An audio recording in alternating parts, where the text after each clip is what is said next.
schedule because I fall squarely on the chaos side of the spectrum when it comes to law and order. Um, it is 7:37. I would like to jump right into things if it's possible. Um, Maybe possibly ask for a recap on the way there. That'd be appreciated since I wasn't here last week. Since you were not Last here game. last week, yeah. Last 9 days ago, 10 days ago, 14 days ago, I suppose. I went from vacation brain to COVID brain, so I'm missing like a month of memory. Okay, so let's see if I can do this fast.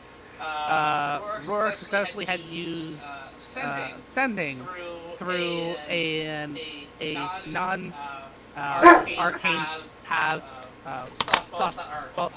tennis ball size Aether Stone with copper wire wrapped around it to get in touch with bones. This worked, but also caused a huge power overload that he barely successfully harnessed, and then channeled out above him, creating a gigantic light for a little bit. That was loud, and people were like, "Oh fuck!" He's like, "This is fine." And accidentally learned how to do Eldritch Blast at the same time, while also now having permanent color warping and a little bit of warping in the metal in his hand. Bones did her own sending, which I'll talk about. But Rourke went racing in the boat. The only people that came with him were Khaled. Right? Or did I get Khaled? Did I get Khaled? Yeah, that's right. Leah stayed Yeah, behind. that's right. Leah stayed behind with Adanu. Adanu. I wish this thing would stop tricking the button. Leah stayed behind with Adanu. Everyone else stayed behind as well. I rushed off.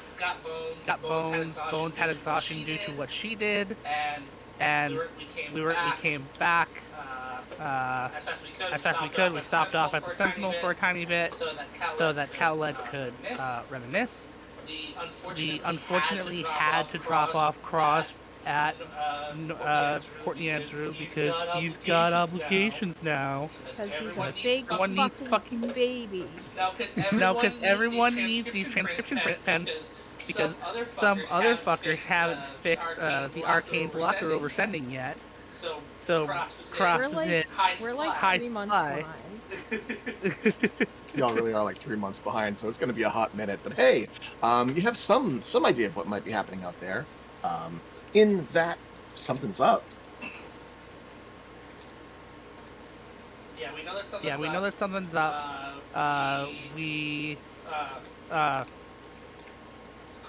Cross had something to give to Bones. There was other stuff going on. There were war dumps happening on the Cross, and Cross was having his little mind explode in little mini orgasms. And I will let Heather take over to talk about the important things that happened with Bones. Bones sprained her magic, but did find out that her dad is alive and probably in the Feywild. Being held by the Ashen Woman, who she doesn't know shit about, but will later when she meets up with the rest of the group and talks to basically the Fey adjacent council / support group. This is that network of friends where, like, you always know someone who knows something about something. It's basically she's just gonna sit down with Vanya and Bonjay and Edith and be like, okay, tell me everything about this. Who the fuck is this bitch? Who is this woman? More or less. The Ashen Woman? Yes. Okay. Not to be confused with the Grey Lady. Yep, I was just thinking about that. Yes, I forgot one other thing. Yes, I forgot one other thing. I did pick up another tabaxi that had superflu faith, and also does not like being on a boat, so she went into the portable hole with Bones and with Khaled.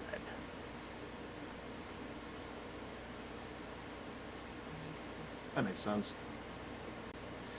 Someone willingly went into the portable hole. I believe both cats are hiding in the portable hole right now. Yeah. Oh no. It's a cozy corner. There's plenty of space. It's a scratching post. It's all good. There's plenty of things to look at. No motion sickness exists No motion there. sickness exists there. They fit, so they sit, okay? There's plenty of undead to talk to.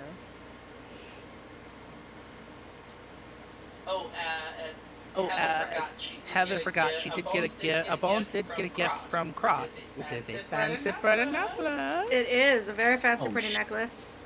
Fancy pretty necklace. I forgot to make a spell card for that. That's okay.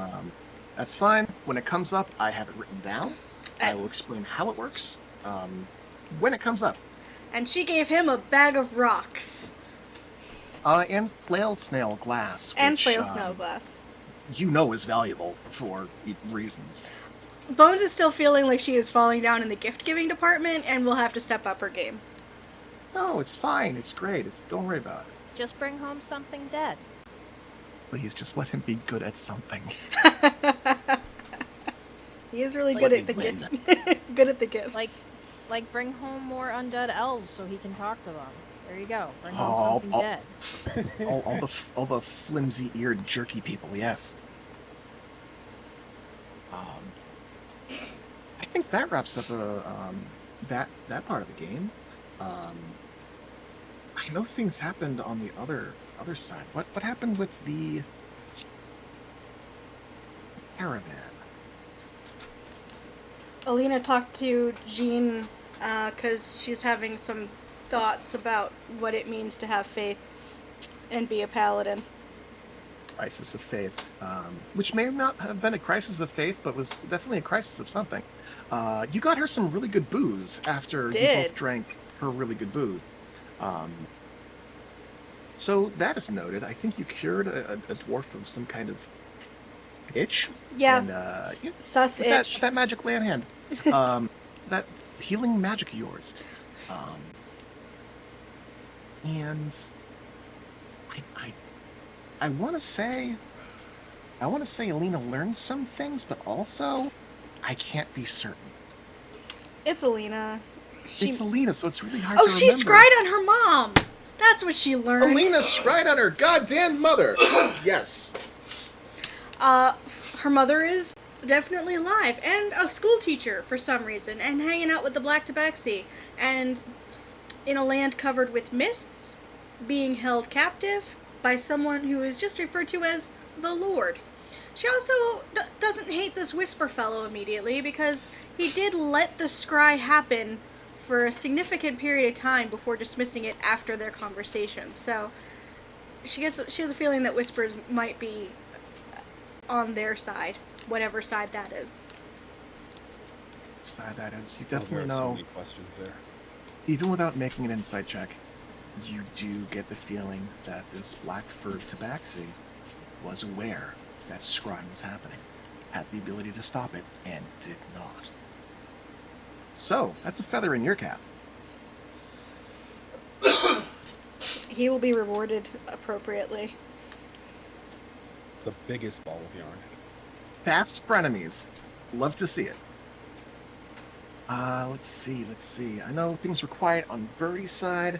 Cece, you were feeling kind of blah that day. My tooth was just awful. That's what it was. But You we had to get a have- tooth extracted. We have yeeted that, and now I am hoping aspirin will get rid of this headache. Hate to see it. But hey, hang in there. Let's see what else happened. Leah Nyla. You spent some time with Adanu, and you identified a couple of spells. The two of you are trying to figure out a way to copy the spells to preserve them without destroying the magic inherent in the scrolls. Something that Roar is very adamant about happening. The magic itself can't be lost, so how can the information be extracted? That is something that you guys have been puzzling over for the morning, really, since the time Roar left. I don't think there's much to add from that point. Let's see.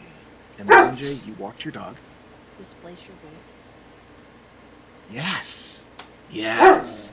That also happened last week. So you guys did some searching and some scouting for supplies for the caravan, knowing that if the caravan is going to move any slower, it will need supplies. So you guys went out, you found a longhorn ram, that was the one. Found a couple of goats in the jungle, and caught him and catched him and bled him and brought him back to camp. You also found a grove of fruit, and you found the markings of what looked to be a displacer beast attack. Some poor sap from the Flaming Fist community? Mercenarial crew? What the fuck are they these days? We don't know. Some poor sap wearing red armor was face down in the mud, covered in sucker marks and little punctures. It looked to be not a kill to eat, but a kill of warning. These things are marking the territory and leaving corpses about to perhaps keep other predators or keep other snoops at bay. You brought that information back to the caravan, and they are forearmed by being forewarned.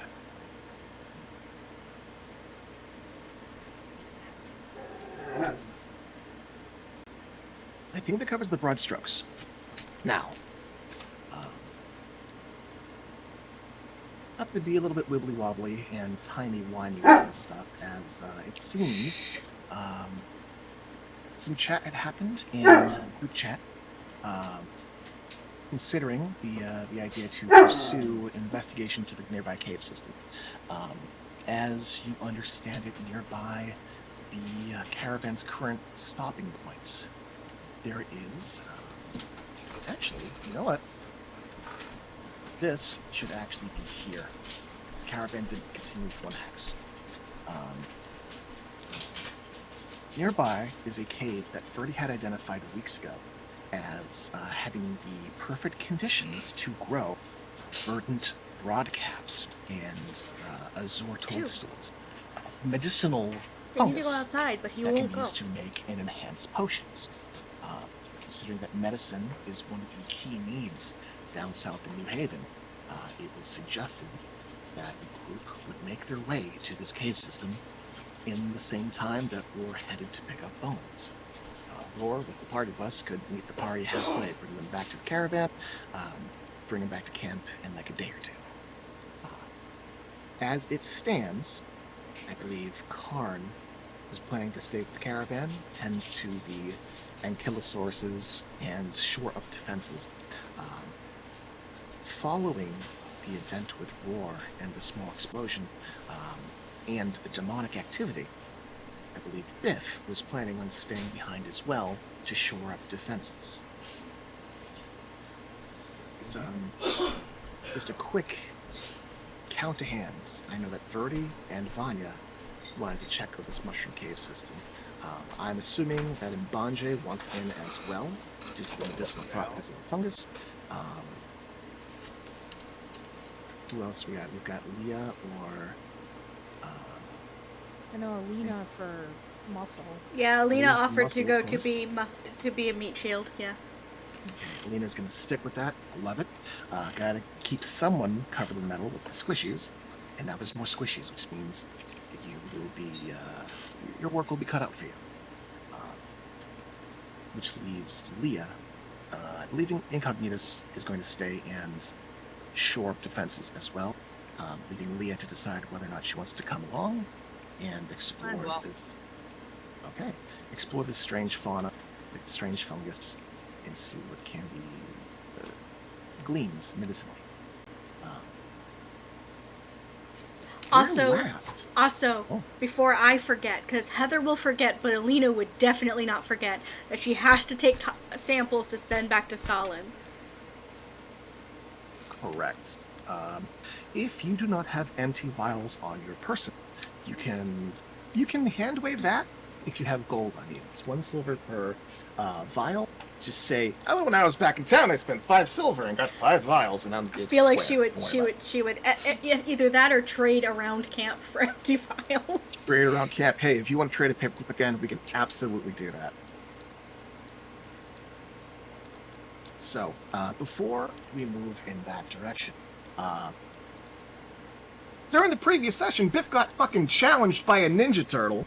I think it would be prudent to either touch upon that right fucking now, or closer to the end of the game. You feel like fucking around and finding out? Let's do this. All right, cool. So, this is going to be our little side thing. As a number of you saddle up and make your way into the woods to go on this, day-long journey, day-and-a-half-long journey to get to this cavern, some time passes in the camp. The day becomes dusk, night falls, and as the fire is bright in the distance, Biff, you find yourself meditating.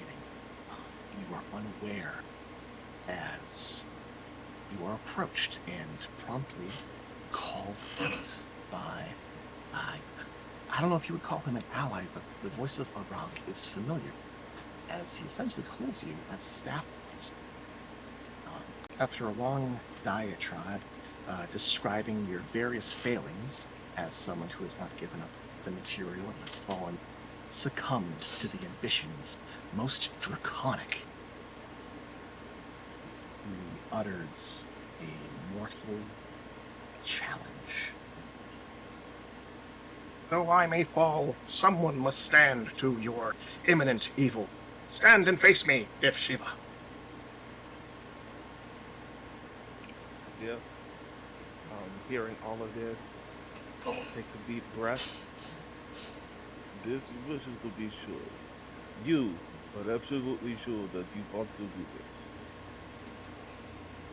His last chance to back out. Or misunderstanding on your part. Roll an intimidation check.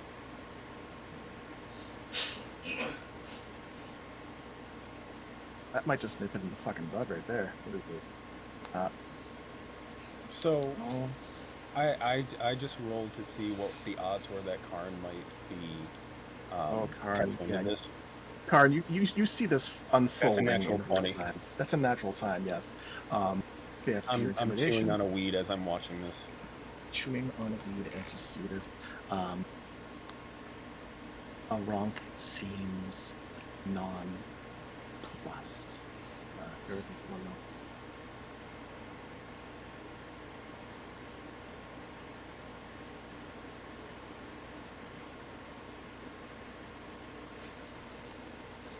He steals his beady black eyes at you and tightens the grip on the staff. And you see that there is definitely fear in him, but you recognize this look, and it is, without an insight check, you can ping that he's a young kid. He's a young guy. And you see in him the same bold but shaky defiance that you had once borne toward the Nightmare Prince, one who had ransacked your village. And as he tightens the grip, he squints slowly. Though Yozan would speak against it, someone must stand and stop this madness before it goes further.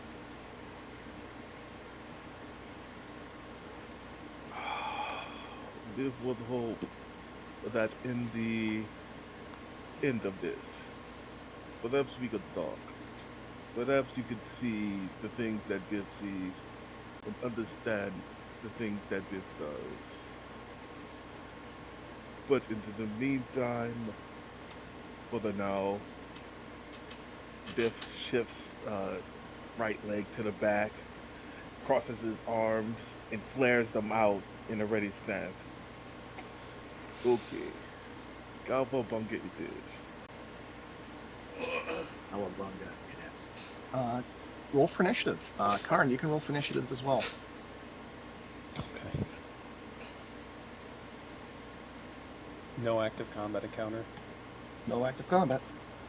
You should be able to still roll without being... Oh, yeah, I can... You know what? I'll throw some people on the map so we can use the system. Hold on. Yeah, rolling without that is weird for me. As in, I don't know how. I think it would just be a dexterity check at that point. Which I can do. All right, so let me queue up combat, and we'll do a quick poll.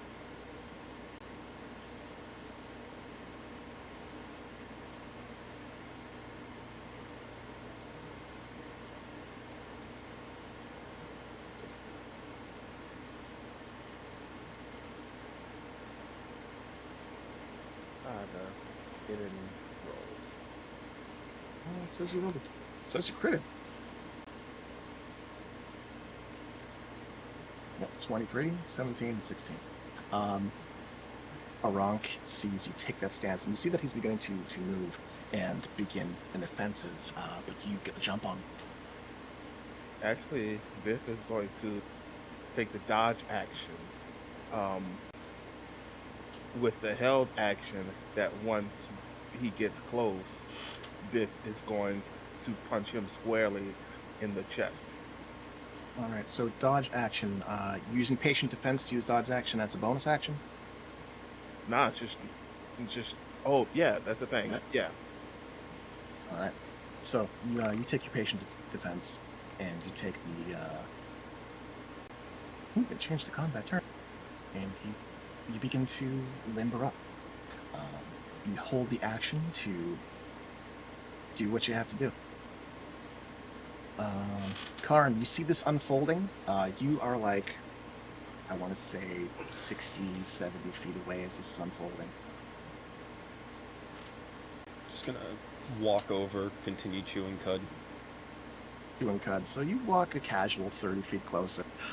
They're within, distance of casting spells if you choose to cast a spell at them.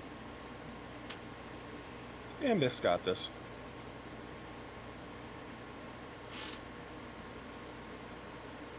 Right. Karn is just curious what's happening, so he's just watching.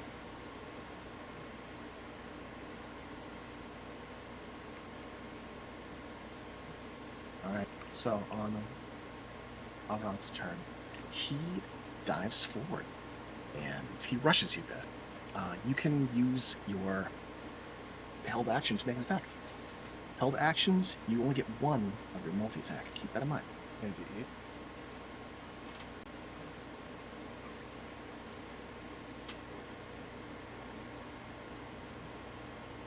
Alright.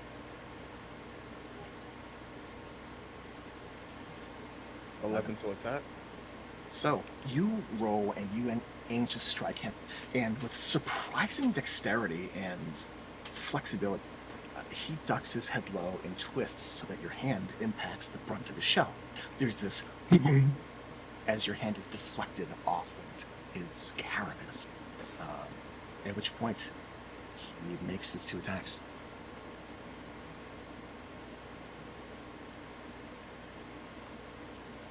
$15 hit. No. Use the second attack. 19 to hit. 19 hits. 19 hits. He deals a strike of his staff 8 points of bludgeoning damage. And you see as the staff comes to strike you, oh, you deleted yourself. How? I pressed on my HP.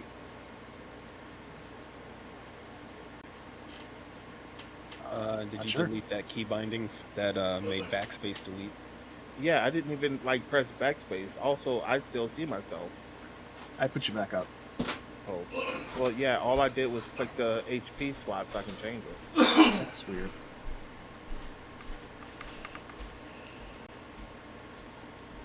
I put you back where you belong. There's this warbling, shifting of the air around it as you recognize he's burning key. As the blow strikes you, you feel a ripple through your body, numbing your fingers, tingling your toes. I need you to make a Constitution saving. Wait, hold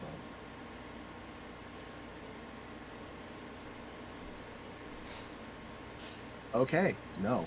Something feels off. You feel a disconnect between you and your body. It's your turn.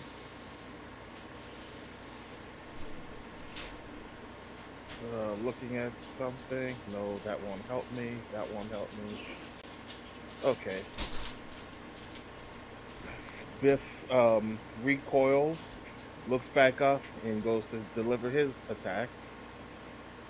So, as you go to strike, you find a numbness in your arms and a slowness in your heels. There's a rippling all throughout your body. Your attacks are at disadvantage.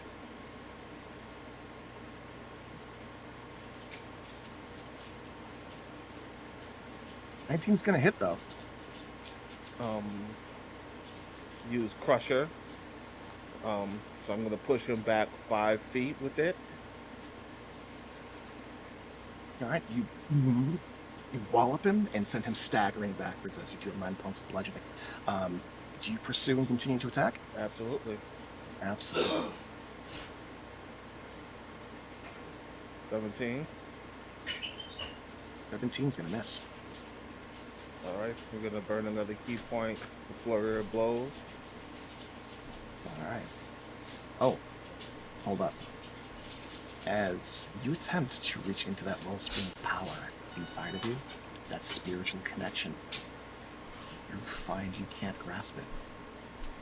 Aronk looks at you as you attempt to summon this power, and you see his eyes begin to squint at you. Our spirit is for the righteous only, Biff Shiva. What have you done? Robbed you of your weapons, villain. Okay, that'll be turn. I need you to make a Constitution saving throw at the end of your turn to shake off the effect. 11. You try to shake it off, and you are staggering. Karn, you witness that something's up with Biff. He's not moving as quickly as he should.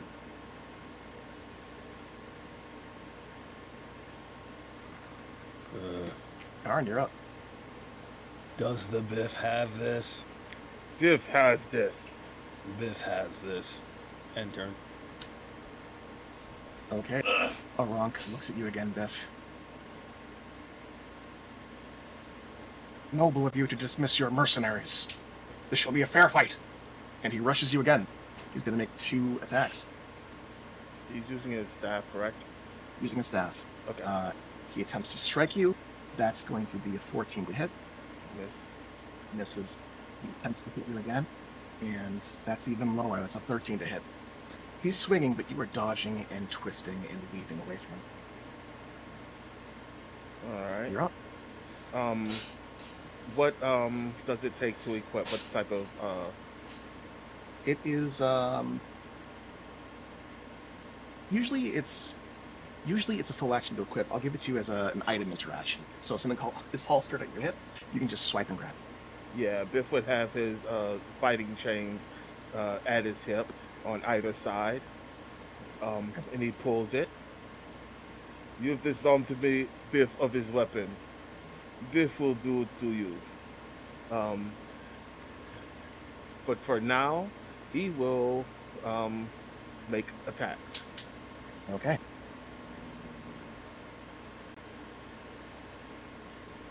Sixteen to hit. Your attacks are at disadvantage while you are disrupted.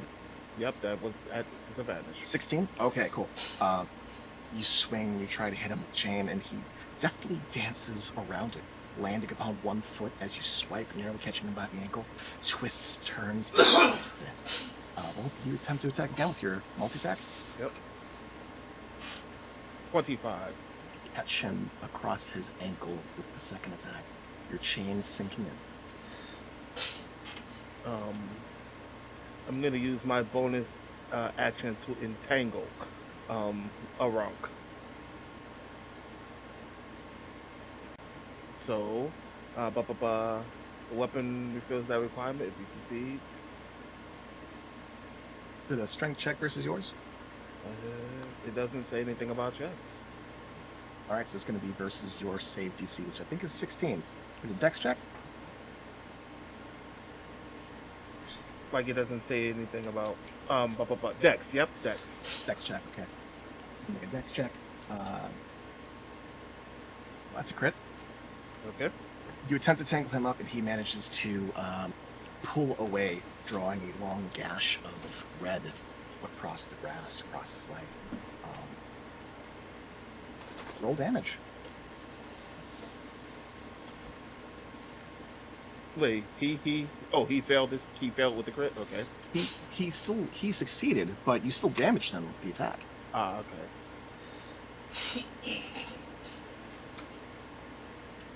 5 damage.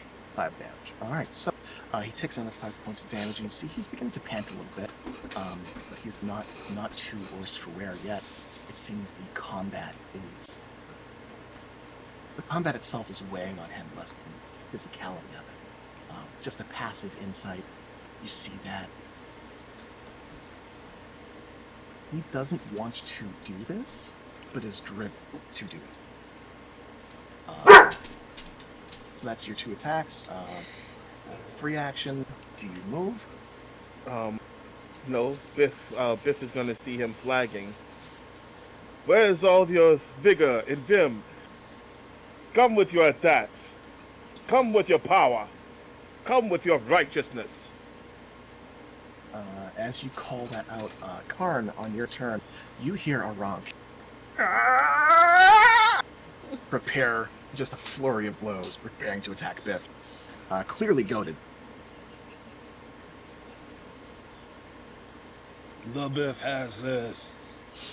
Fist pump the air and turn. Okay. Oh, dex check. What was it? Con check to shake it off. Oh, con check at the end of your turn. Yes. 13. Damn. 13. Just slightly, almost there. That rippling sensation through your body, that numbness, it doesn't grow, but it doesn't get much better. You're managing to adapt to it, but only so much. Arank, on his turn, he is going to charge and making 2 attacks.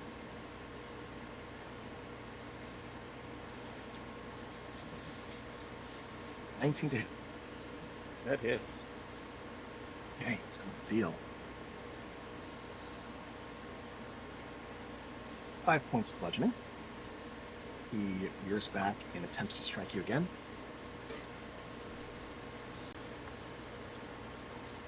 14 to hit's not going to do it. He burns key points to make 2 more attacks on him. When an opponent misses you with a melee, you can use a reaction to attempt to disarm him. Okay, he misses you. You can use your action to attempt to disarm him. So we make contested attack rolls. Contested attack, okay. I'm at disadvantage, correct? Disadvantage. 23. Beats a 19. So you rip his staff out of his hands. He lets out this bellowing, somewhat nasally cry, mouth wide open, eyes full of fervor, as he rears back with his hands and attempts to clobber you with these thick carapaced palms. Still going to use his flurry of blows. 14 doesn't hit. 22 to hit. 22 hits.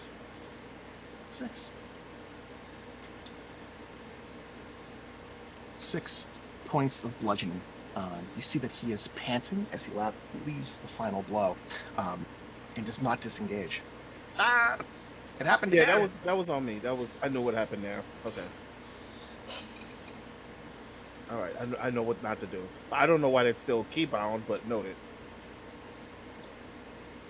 All right, you're still first in the initiative. You are up. You see that he is panting. He is distraught. Oh. God, I don't. Alright, Biff is going to see Aronk, looking at him. Biff is going to stand tall and flare his arms out again, using stillness of mind. Oh, that's charm to frighten. Fuck, that doesn't do anything. Never mind. I'll give you advantage on the roll. Okay. That's what you want to do. Yep, that'll work. You take your action and you attempt to find and center yourself. Go ahead and roll a Constitution saving throw at advantage. 16. 16 is going to do it. You find your center. You breathe in. Your eyes open and you see the world as you remember it. Colors seem brighter. The sense feels stronger. And the tingling numbness in your hands and legs is gone. That's your full action. That's your turn to do. Mm-hmm. Unless you want to take a bonus action. I can burn a key point. Technically, the save is at the end of your turn. Okay, then I'll actually let that stand. Let Aronk revel in the fact that Biff is standing tall again. Biff is standing tall again, and you see, he recognizes what's happening, and there's a bit of hesitation. Karn, on your turn, with your disgusting passive perception, you hear a thump, thump, thump, thump, thump, thump, thumping noise coming from behind. You turn and glance into the distance and see that there is an elderly, wizened-looking tortoise approaching, rushing as fast as one can rush with a shell that big, to intervene. You recognize this as Poe, the eldest. Yozam, the eldest of the tortoise. I wave at him. And my turn. As you wave at him, you see that there is very clear, concern and fear and worry in his face. He kind of reaches out toward the combatants. Okay, cool. Aronk, seeing that the ability has failed, that Biff has overcome, can't use this one-trick pony again. He's going to throw his all into it. He attempts to attack you. Only a 14 with his unarmed strike. He'll attempt to make another. 22 to hit. That hits. So this flurry of blows that's misses you by the side of the head, just barely catching some of your hair. The second catches you in your ribs. 5 points of bludgeoning damage, and he's going to burn his last key point. You see that there's actually mist, steam escaping the grooves of his skin out from inside of his shell, and he continues to challenge you, his voice shaky.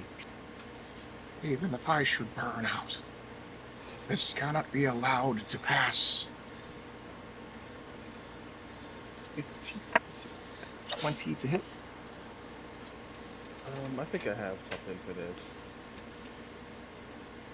Actually, no, I don't. Taijutsu.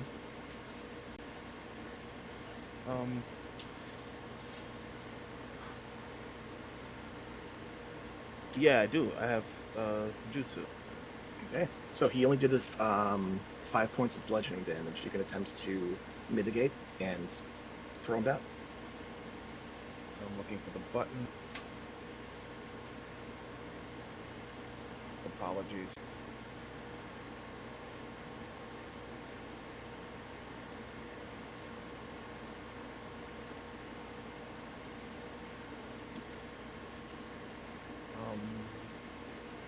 Shit, sorry. I know what it does, but I need to know what to roll. It's a D10 plus your monk level. Thank you. And I think if you click it, it just happens. Yeah, for some reason I couldn't find the button. Oh, shit. Oh, it's there. There's been some weird things happening in the database. 14. You catch him by the wrist. Biff, how do you want to pin him? Lean back while kicking my foot out, twist his arm while put my knee on his back. Knee on his back, gonna pin him belly down. Yep. Okay. You grab by the wrist, wrench it back, knock him down, pin him down. knee upon his shelled carapace, pushing his face into the dirt.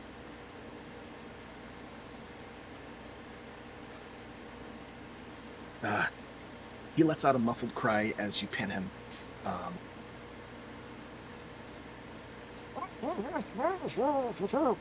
Continuing to go off on some kind of noble quest and other whatever bullshit has gotten into his head. It's at this point, as your turn comes up, that you hear Yozam call from the distance. Spare him! Please, spare him! He knows not what he does! As the elderly turtle kind of hobbles past Karn to chase after you, Biff, appealing to you.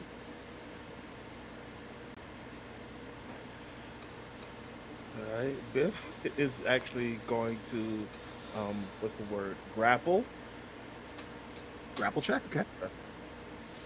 Sure. So roll a strength, athletics or strength. Don't roll a 1.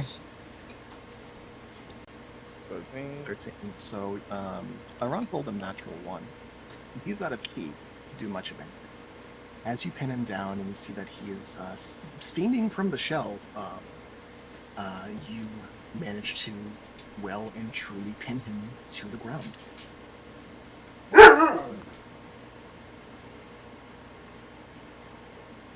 The decision is not yours, Elder. It is his. Do you yield? He struggles and gets his face to the side to glower this contemptuous, bitter-voiced response. And shall ever yield to evil. Please, Master Shiva, please, take me instead. I am his mentor. It is my fault. I should have tempered him. I should have taught him more. Please, spare him. Rah! Biff is going to attempt to lift him from the ground, belly to the sky. Athletic check to lift this fucking tortoise up. This one does not understand what is happening here. Oh, that is impressive. Oh, yeah. You lift this tortoise up into the air and hold him belly up on his shell. And you find that while he is in the air like this, his mobility options are very limited. Almost as though being on his back is a problem for him. Yeah, funny that.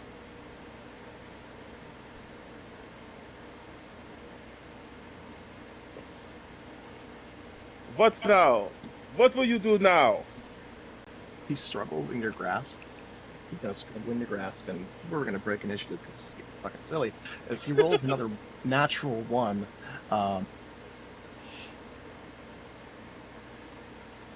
and remains in your possession, held aloft, as quite a scene has begun to gather around you and your compatriot, Karn. Aronk grits his teeth and growls and kicks his legs, and he's a heavy guy. But with 29 athletics, you are well and truly centered as you hold him there. I saw you kill that paladin. I saw you take that land. The paladin we can talk about. What land? In Gnome Town. The way of the righteous is to hold no material possessions, to take no land. You challenged a game for the weak and the small, and reaped the benefit. You took the champion and laid her low. You parlay with the despot turtle, the jailer, the keeper, Aramag. We know of his wickedness, and you call him ally. Well, that much is true. Is there like grass nearby? You can touch grass if you so choose. Yes. Biff's going to was to squat a little bit and twist his wrist so that when he chucks a rock, it's in like belly down in grass. So as you go and you begin to move and begin to lower slightly, he tightens up and you can feel him tense, clenching whatever the turtle can clench. I see now you intend to break me as well! As you throw him on the ground. And he's kind of curled up, eyes clenched, expecting his shell to be broken across your knee. And stays there on the grass for several long moments as Yozam finally catches up. And his shell begins to rock slightly. He blinks open one eye and looks around. Sees you. And honestly, he looks confused. Yozam approaches but keeps a fair distance from you. Kind of sidles toward the monk with all of the care and concern of an elder moving to their ward, braving whatever threat you represent to this young man. Biff closes the distance and squats down, out of like grab range, but still like close. It is best to know when to exit a fight. Hopefully you noticed that Biff only attacked when you attacked. Biff made sure to pin you face down initially. Biff is quite aware of the turtle kind's, the terrapin's inability to move, and wish to give you a chance. I understand, but why? You have the upper hand. Finish it. Do your worst, villain. Rank, please. I think there is a misunderstanding, boy. And the Rank looks to Yozam, and looks to you. And he looks to Yozam, and looks to you, and he's gonna make the first insight check on you in a long time. Oh. Oh. Biff's gonna reach his hand out to offer to help him up. Apprehensively takes your hand. I do not understand. But you have chosen to spare me. I think there is much for me to learn. Biff plucks him in the head. Yes, you do not understand. You fight bravely. You fight well. It's good strategy to immediately stop the person's key flow. Biff did not expect that. Not even Biff does that often. Or at all. It is the way of the flow.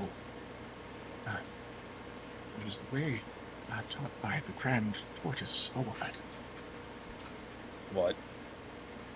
The flow, life, force, spirit. The shifting flow. Yozam speaks as he moves a little closer to Orank, placing the hand on his shoulder. It is the presence in all things, from the greatest, mightiest tree to the tiniest grain of sand. Without the flow, without spirit, all would return to the ethereal nothingness. The great cosmic potential of the Aether. Our ways to see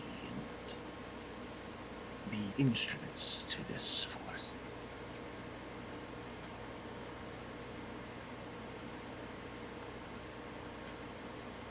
You know,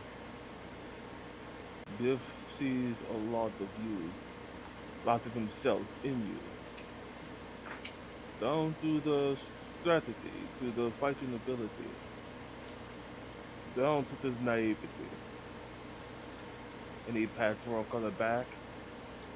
You will do well. Keep your mind open. Keep your eyes open. For goodness sakes, keep your ears open. It was all a joke. The Biff needs to teach you how to have fun. Ronk squints at you, and he frowns and nods his head. If you would teach me, I would be forever grateful. Is Biff teaching you Biff's way of monkhood or the wrestling farce? Biff is fine with either. Yes. Good And- answer. And with that, Biff, you take a new friend into your circle. Perhaps the other turtles have since gathered around and begin to pay heed to the unfolding situation. A couple of caravaneers have made note of just what is unfolding, but seeing that you did not create a turtle omelet upon grass, they seem content to fucking monks do weird monk shit. Why not? Karn, you see this unfold, and the quartet of turtles have kind of begun to meander around Biff, and some exchange of culture is occurring. Perhaps spurned on by Ronk's misunderstanding initially. Biff, you have the option, if you so choose, to spend the rest of this evening schooling these boys on what it's like to have fun and what a wrestling match is. If you so choose, they do seem interested to learn from you, considering this near-death experience for Arak. We're talking about Biff's at half HP. Arak is not doing very well. It's hard to see on a turtle. He's a much lower level than you are. Alright, yeah, Biff's gonna hang. Alright, so you spend your evening learning about this force, this flow. And there's a lot of cross-pollination between their way and your way. You both center on at least understanding the presence of spirit within a person, but it seems that their whole order is specifically geared to exploring that, and you will learn more about that in coming days. Karn, you just saw some shit happen. What's going on with Karn right now?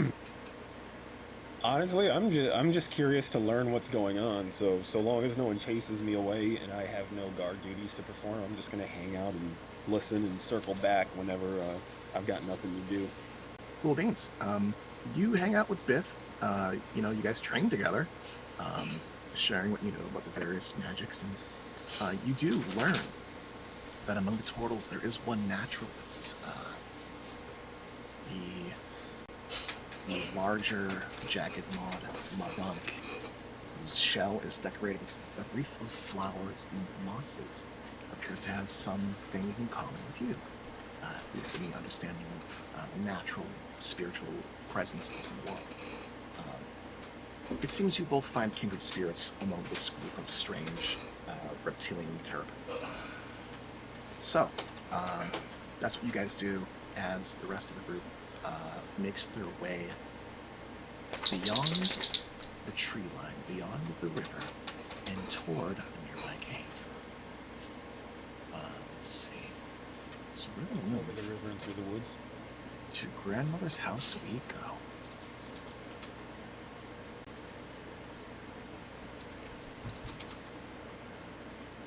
So, let's see. Alina, Leah, Verdi, and Bonjay and Vanya. You guys can place your tokens near the bottom of this map, and I will get to elaborating upon how you get here.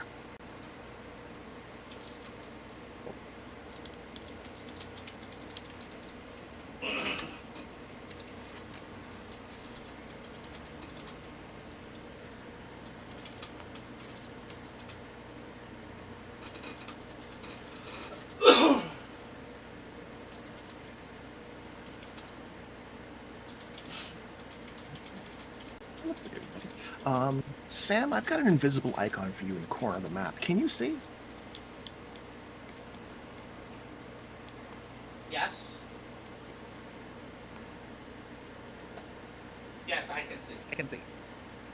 just in case you wanted to observe things, I figured I could solve that problem by throwing you somewhere on the map in secret.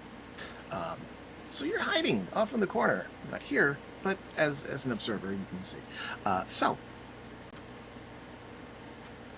it takes about a day to get from point A to point B, to get from the River Ocean Star to this cave system. Thankfully, the group is small and moves stealthily. If you are not at full HP and full spell slots, whatever, do rest assured that you did get a long rest between now and then. So just double check your stats. Not that you're going to need them for any reason. The travel through the woods is largely uneventful. This side of the river is known to be less inhabited by the forces of the undead. Along your path, you find signs of former camps.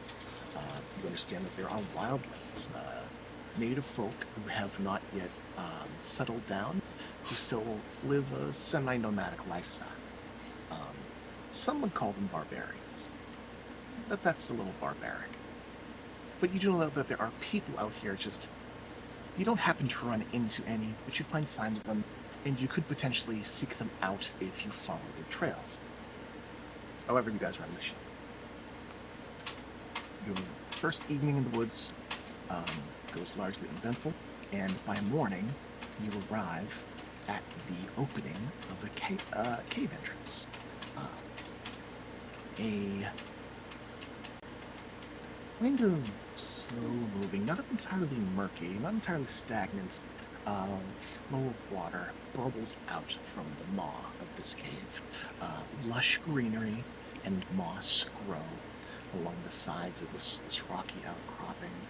You see numerous lily pads and various aquatic plants are growing in what looks to be very healthy, clear patch of water.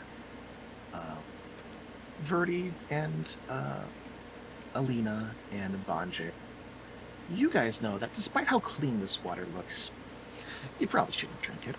Throat leeches. You guys are aware that throat leeches are a thing, and as pleasant and nice and green and alive as this looks, you do know that it is a breeding ground for insects and leeches too. It's safe to trudge through, not safe to drink or get in your nose. Unless, of course, you have a healer and a paladin, of course, then hey, all bets are off. Vanya, I will be depending on you a lot on this to maybe get a, I don't know, bouquet of samples for, Salin.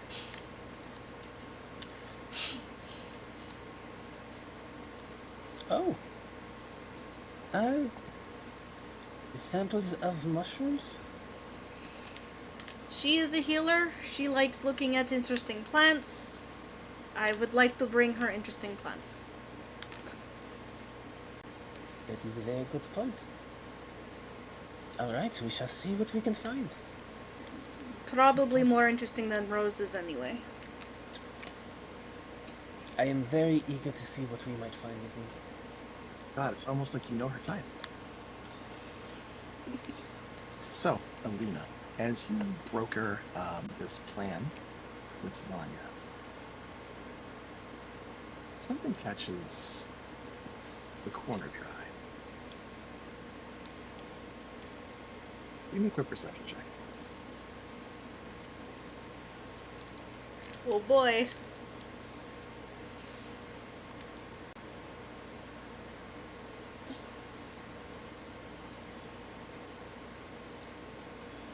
Hey, 15. That's really good for her. 15. That's pretty good for her.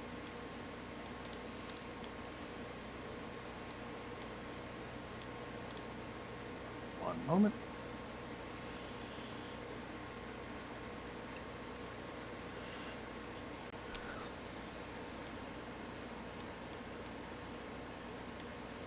So, as you look out and you notice something, you see in the distance that there is a flutter of movement. What you think to be a bird, black bird, you instantly think, oh, fuck, it's a missive from the Raven Queen. Because that's just kind of what you're geared to think.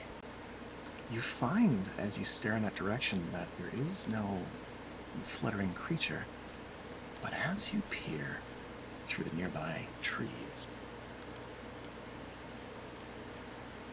You see that you're not alone. There is a figure between the trees in the distance, cowled in black, staring in your direction.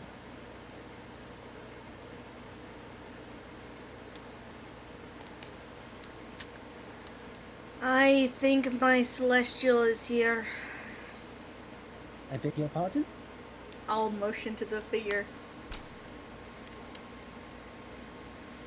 So, as you point the figure out, Verdi, you're perhaps the most surprised of all, as you discover that someone is in the woods. Someone who... You know what you hear, and you know what you see, and that wasn't there a second ago. You see a cloaked figure in the woods, staring your direction. As Alina draws attention to this entity, it begins to approach. Alina is putting her hands away from her weapons. And visible.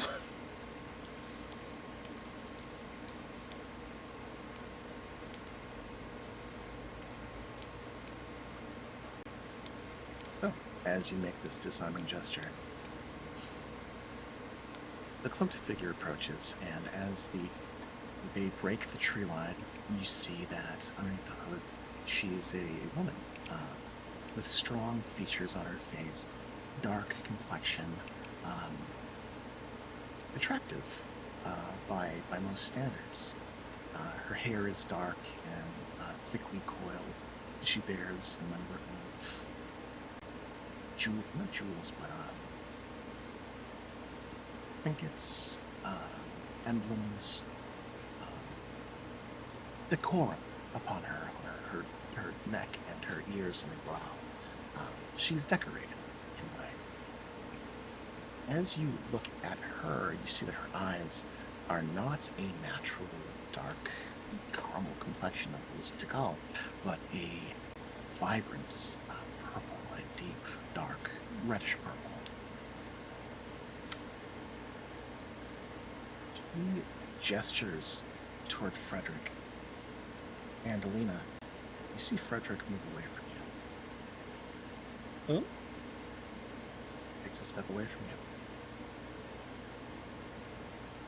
That is interesting. Is everything okay?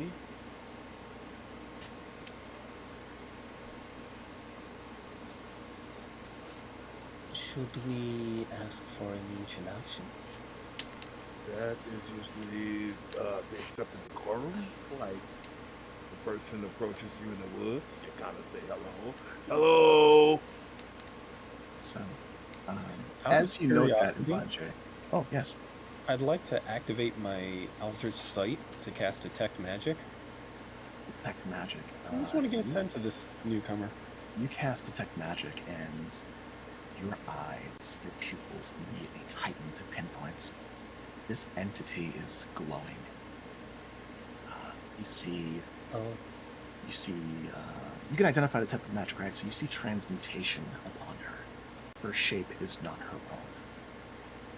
But it's no mere illusion. This is a form that has been assumed. And Banjay, as you mentioned this, generally what a person does, give me an insight check.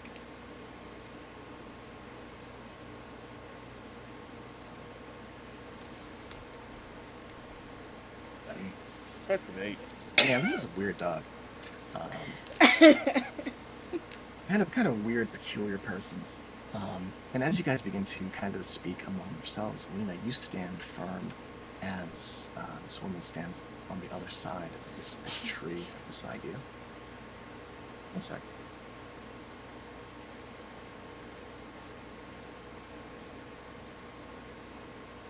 That's the one I wanted. Yes. She stands about 10 paces away from you and stares toward you, looking over. Good morning. Good morning. You are the one named Alina Maria, Talon of the Raven Queen. I am. She blinks slowly and glances without turning her head toward those around you. Her companions. You stand with her. He glances eye to eye between each of you as she poses her question. And to whom do we have the pleasure of addressing?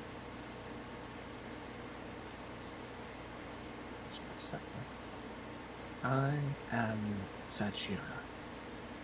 I have been tasked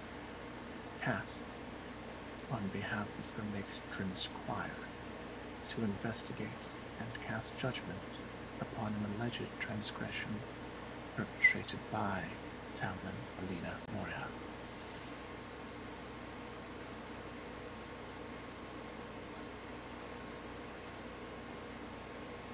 Oh, in that case, I think there's been a great misunderstanding. She glances toward you and tilts her head slowly, looking you over. She's going to roll a check. Oh, yeah. You see the faintest cock of a brow. You can roll insight if you want to. Sure. But her gaze does turn immediately back to Alina. She's unreadable to me. Insight. It's unscrutable. Something just happened there, but you're not sure what.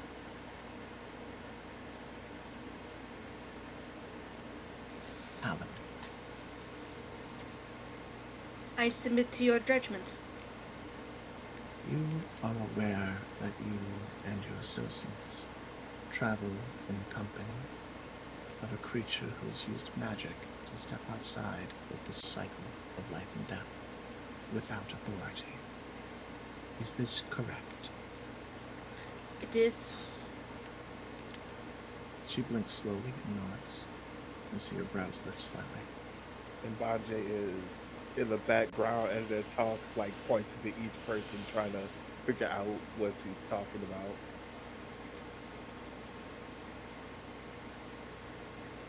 And 3 days ago, you traveled with those same companions to a temple. You were aware of the possibility that another powerful undead entity could be there. Is this true? It is. Nods her head. Is she talking about the elves? Give me a quick insight check. Alina, you can roll insight, and Banje, if you're trying to suss out what she's saying, go ahead. To confirm what you suspect. I'm pretty sure she is. Oh yeah, talking about those jerky elves. Alina, there's this... It's not a smile on her face, but it is a softening. You don't know if it's good or bad. Mm-hmm. She nods her head. Upon discovering the inanimate body within the shrine, it began to move.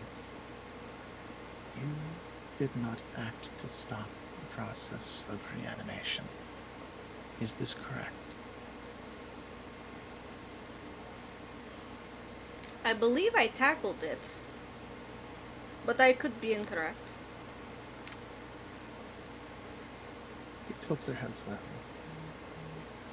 See her glance shifts away from you for about a moment. Yes. When the entity began attacking yourself and your companions, you showed restraint. Is this true? It is. I had been told by my companions that it was very likely this was not an evil creature, but something that was corrupting it. So they sought to end the corruption while I kept the lich occupied. Her eyes close as she nods. And it's a very shallow nod, just a little tilt of her chin. She seems to process the information. Technically not a leech. Right, Baelmorn. Eyes open. You now travel with two Baelmor, both whom willingly rejected their mortality and stepped beyond the divine circle without authority. Is this true? It is.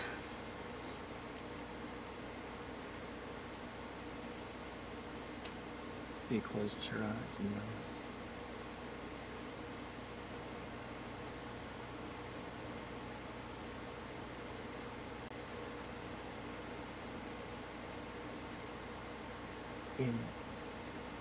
If in the future you have the opportunity to aid in the reanimation of others of their kind, to bring back, for lack of a better term, more Baelmor, do you intend to do so? Alina just shrugs. My goal is to hunt dangerous and dark creatures. These have not proven to be so. Would I actively seek out such a mission, though? Probably not.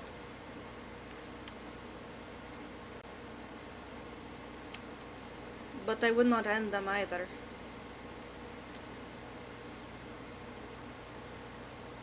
And she looks to you, and she furrows her brow. You will not pursue the reanimation.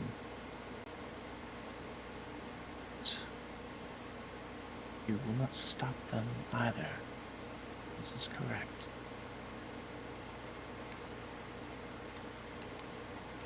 Yes.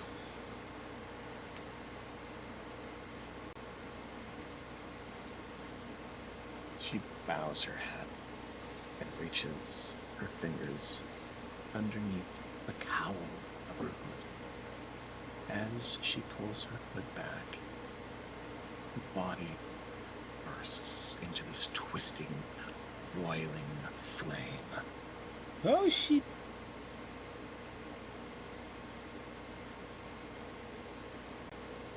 Standing before you, with skin like polished brown stone, hair like flame, wearing a circlet of some celestial gold, armor emblazoned silver, turned red by the heat of her own form. But with a sword of flame, long, burning, eagle-like wings, and a pair of taloned legs like that of a bird. Celestial stands before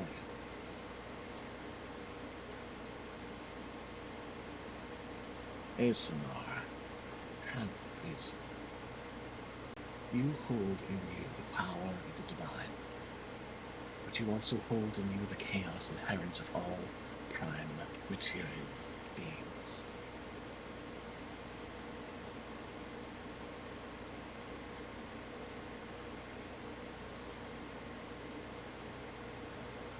Chaos is a good word for it, actually. It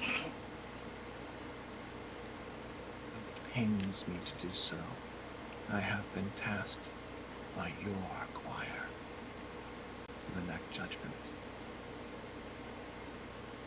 Their matron's holy edict is law, and the cycle must be upheld as an aspect of that natural order. While many of her courtiers may hold chaos in their hearts, her servants must always act in the name of that law. Talon cannot act against them, whether by willing subversion or passive inaction. Talon Alina Moria, the charge of dereliction of duty, I, Zajira, find you guilty. With the charge of breaking, Alni, Zajira, find you guilty. This does not feel like a very fair trial. Well, to be fair, she did like admit to everything. Uh, Well, yes, but I am context matters. guilty and I will stand as charged. I submit myself to this judgment. She inclines her head. He approaches. She sheathes the sword at her hip, and though you feel fire wicking at your form, it does not burn. Frederick and Jackson, they move away. They are rebuked by it. Even Natasha begins to shy away from this flame. Verdi, it's warm. It's really warm. Vanya, you take a step forward and approach, and you feel this presence before you, this thread. Roll me a wisdom saving throw.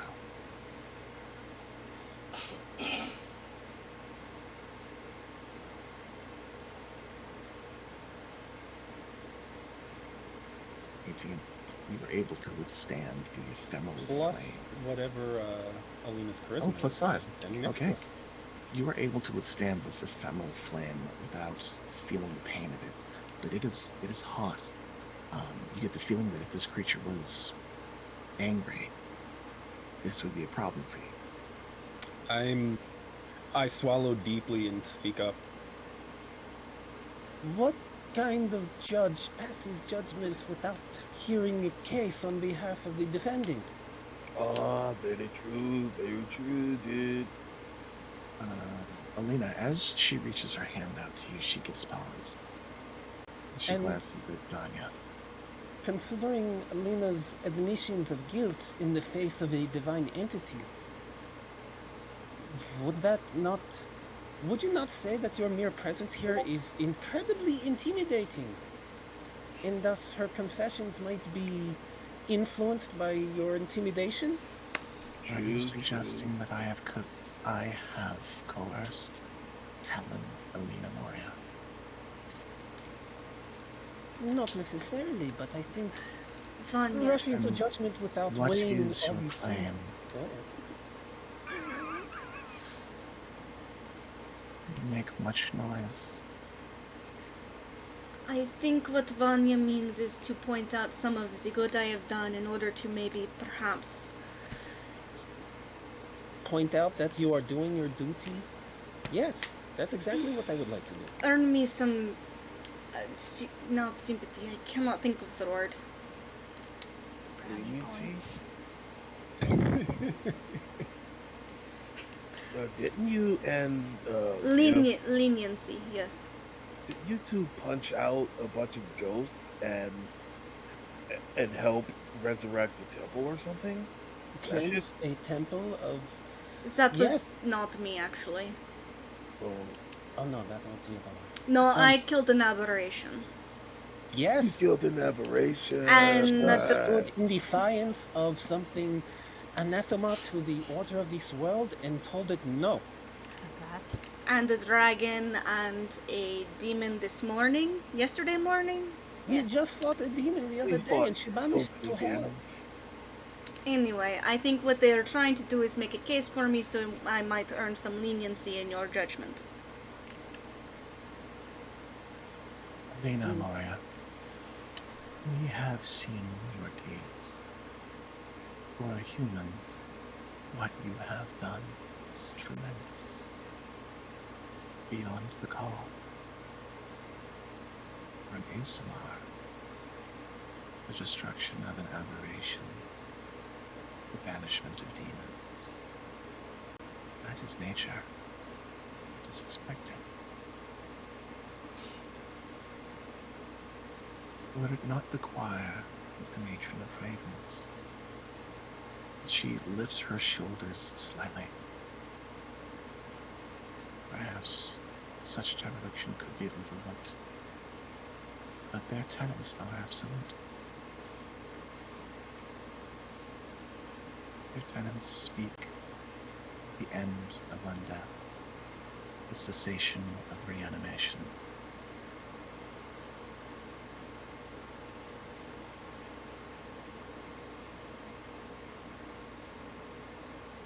how many of those choirs actually act in the real world. Vanya, it's okay. I'll put a hand on her shoulder. I can't trust what you say. You're just submitting to this. I mean, yes, technically all these things happen, but the context matters. As both of my mothers have said, I've done the crime, I will pay the time. But I question whether a crime was actually committed. In the eyes of my matron, it was. And so, I will submit to the judgment and punishment that is afforded to me. She frowns and looks to you, Alina. There's a little furrow in her brow. She shakes her head slowly. For one who takes their duties so seriously and is so willing to submit herself to the judgment of those who have no idea what it is like on this place, facing the things that you face, to accept judgment just summarily given without any explanation of what happened. And I'll look over at the arbiter. This speaks greatly to Alina's credit. She does not fear her matron. She seeks out to carry out her will in all things and does carry the responsibility for the things she does, but her transgressions, and I say as I air quote, these things that she has done, they cannot simply be looked at as outside of the context in which they happened. Were it that the matron herself could weigh in on this, were she not beyond the veil, fighting her glorious war, perhaps she would. But it is the will of the choir. She shakes her head and looks to you, Alina, and reaches her hand out.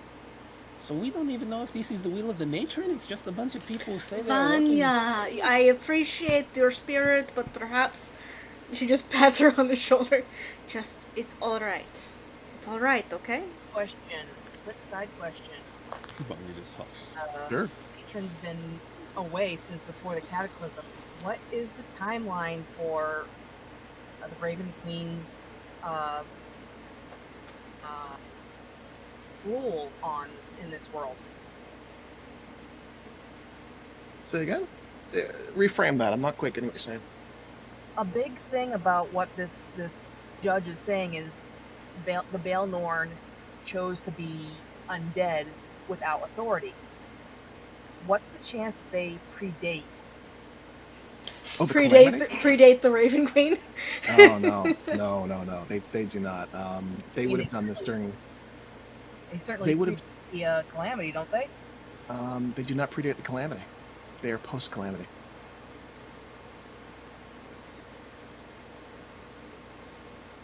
It's been like 2,000 years since the Like 2,000 years, so yeah. a lot of stuff has happened since A lot of things have happened. Like they were doing it, so there had to have been a relatively very narrow window for them to not be Baelnorns and watch that happen.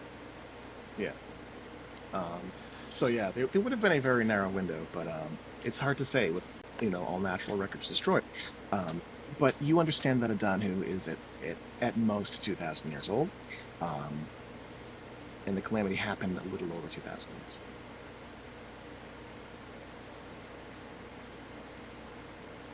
So with that, Alina, Zajira's hand opens to you, her palm extended.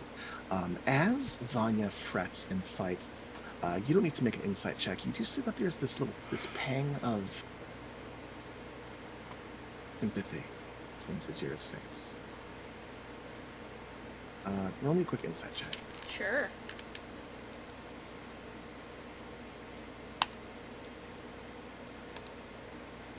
$18. You kind of mull over what has been said and her tone and just the general feel of this person. You get the impression that Zajira would not necessarily be invested in this on a personal level. It's more like she was plucked from elsewhere to be the messenger of this, a neutral party. She refers to your choir, the matron's choir. but never my corner.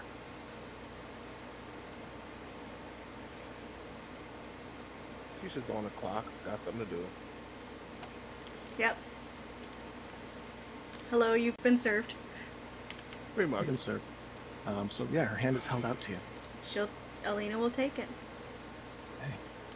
So she reaches out to take your hand, and her wings flare backward with bright red embers. The heat wakes from her body, rippling outward, and you feel something drawn from you, something from the pit of your stomach, as this presence above your shoulders and above your waist, as though you were being embraced by something, evaporates, and you feel exposed. And she holds onto your hand, and you feel this pull, and that same dark, inky blackness begins to lift up and away from your hand. And she glances at you and furrows her brow. You said that you accepted your judgment. And she gives you a slight tug. And the darkness stays. This inky aura about your palm and your wrist and your elbow. Is this supposed to happen? I'm not fighting it. It steadies you. And her You brows go should. high. Her eyes go wide.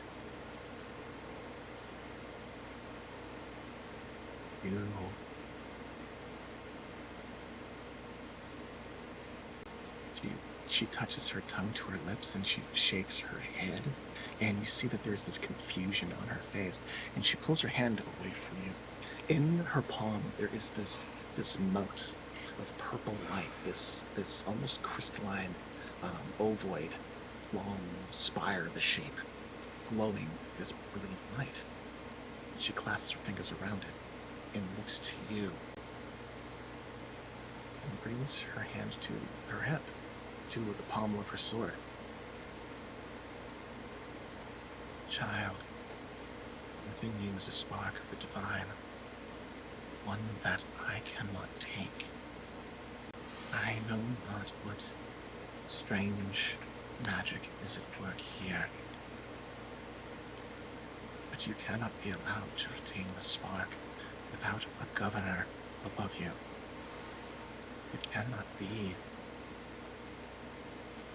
You cannot be allowed to be this Then without some authority above you. maybe there is someone who will take me as I stand. Slowly shakes her head. Wait, what do you mean cannot be? She draws her sword. Wait, what is happening? Forgive me. Whoa, wait a minute I now. think this is outside the realms I of your grieve responsibility. for the human element within you and the soul it bears. Alina, I do What not think this lies has anything beneath to do the with your duty. surface. To be an Asimar, reporting to no god, is anathema. It cannot be. And she rears I back am the hap- sword. Yeah, go ahead. And Buck is gonna use confusion. Okay. All right. So you guys have this moment. You see, in this moment of confusion, Sajira is preparing to land a killing blow on Alina. You guys have a moment to react as she is focused fully on Alina. That's we said we were fighting. Wisdom saving throw? Yeah, DC Cool, 15. Cool. It's 24. Any other actions? Give me 1 second. Sure. Spell. Hypnotic pattern. Okay.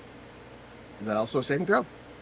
I believe Well, so. the first question is, can she be charmed? That's a great question. Thanks for letting me check.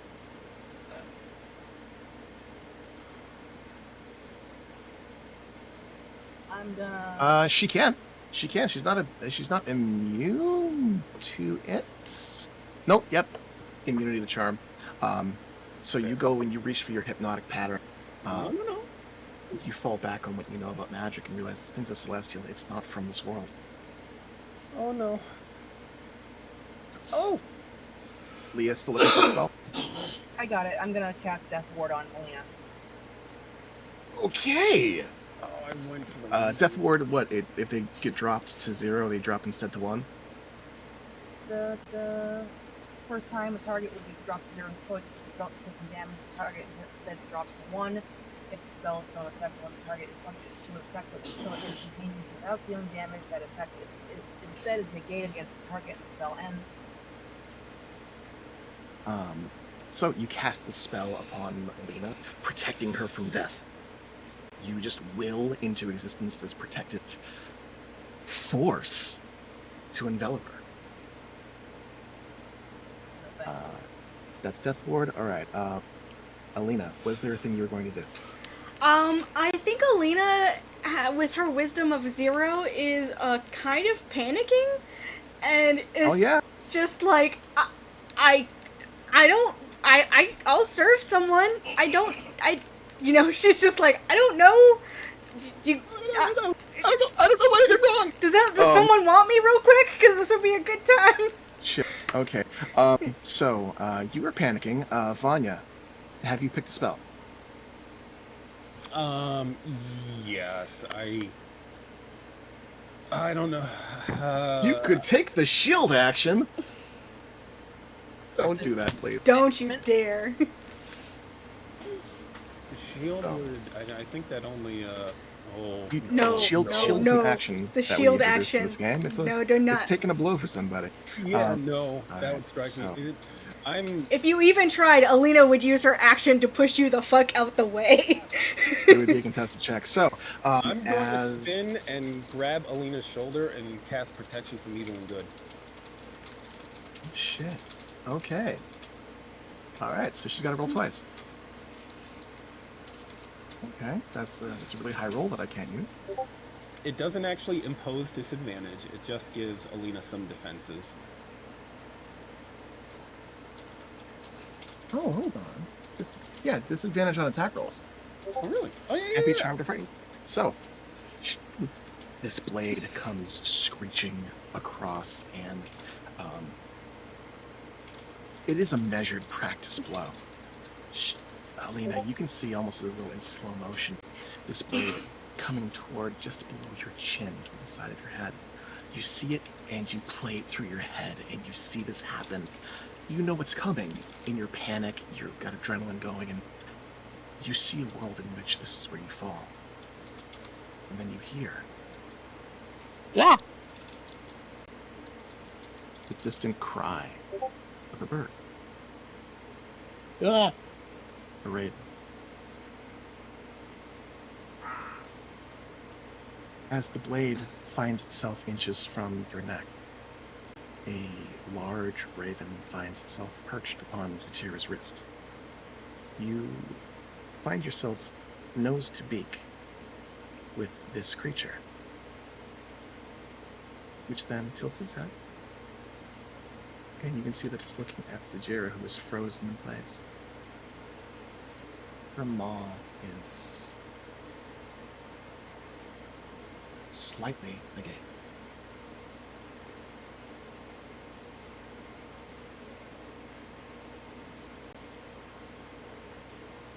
She's frozen in place, not by magic, but by hesitation.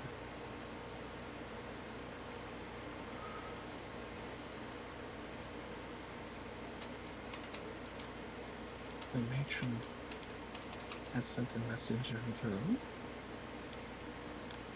She is at odds with her choir. She slowly draws the hand back and holds it out. She drops the sword, which clatters to the ground in a burst of embers. Holds her hand, and the raven perches upon the knuckle and her thumb, forefinger and thumb weapons. I do not understand. Perhaps context does matter?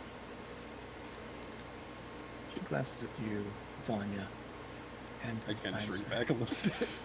She doesn't seem to be irate. She seems to be startled, perhaps even frightened. She nods in your direction and looks back to the raven.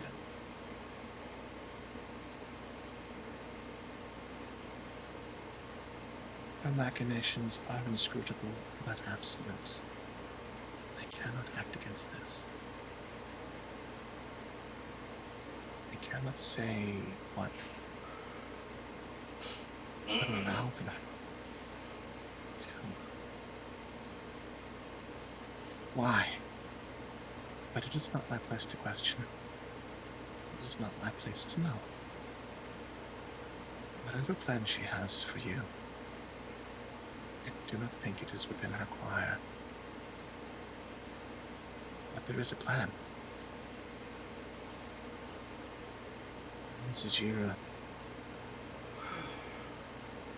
lift my judgment of death from you. The choir will take back their grace. What strangeness is within you, I shall pray will not turn upon this world.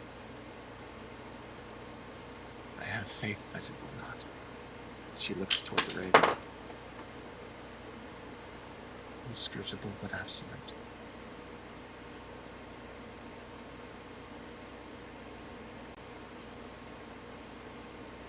The flames upon her brow and her hair and her wings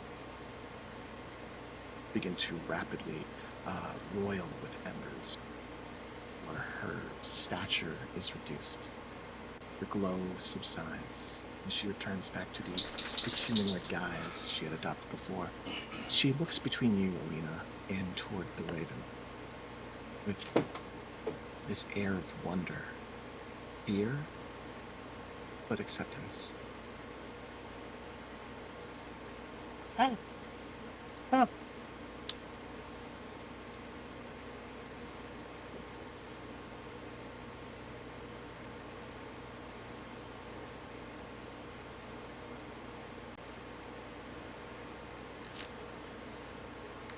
If you want to know what it says, I think a Bonje talks to animals. Hi, I'm in Balje. She glances to you, Mbanje, and she seems not bewildered. That's too human of an emotion. But something has clearly gone off script for her today. She slowly shakes her head. No, I hear her. I understand. Lena, though you may not find yourself within the choir of the matron ravens, I have no doubt that you will find a way, your way. We will meet again, under better terms, I think. Alina gives her a nod. No hard feelings? No hard feelings. To be honest, he kind of lifts up the raven and nods slowly. This has taken a great burden off of me. Slaying humans, earth, quarter, even a small amount, brings me no joy. You are all so perfect and strange. But you are so quick to judge. Fine, yeah, it's fine. No Yeah, hard I'll feelings. trust you. I will have words with you after. Yes, have your words, and she glances up. Enjoy all of creation. There's a faint smile on her face, and she begins to step backward, away from the group. The raven on her palm flutters up into the tree, perching on a little branch to stare at the party. As she moves into the tree line,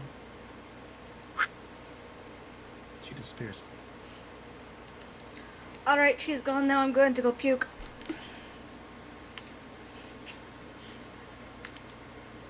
She can use some mushrooms or something.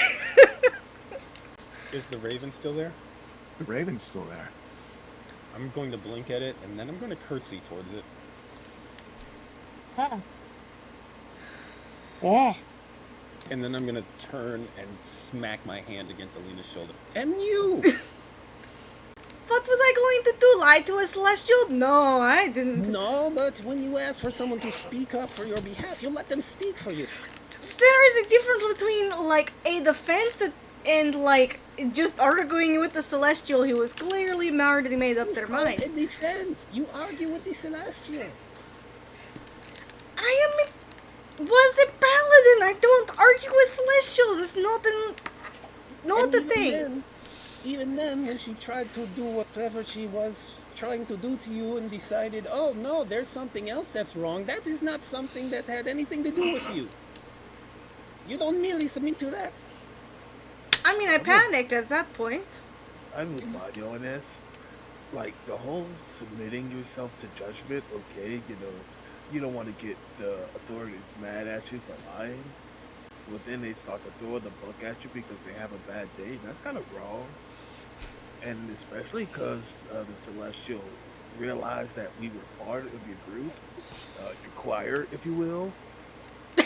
We could have maybe spoken up. But you seem to go a little too lax, and I think that's maybe something you should try not to do. I was there with you when you started, but you lost me like halfway through. Same. But, I mean, I think I understand, like, the gist.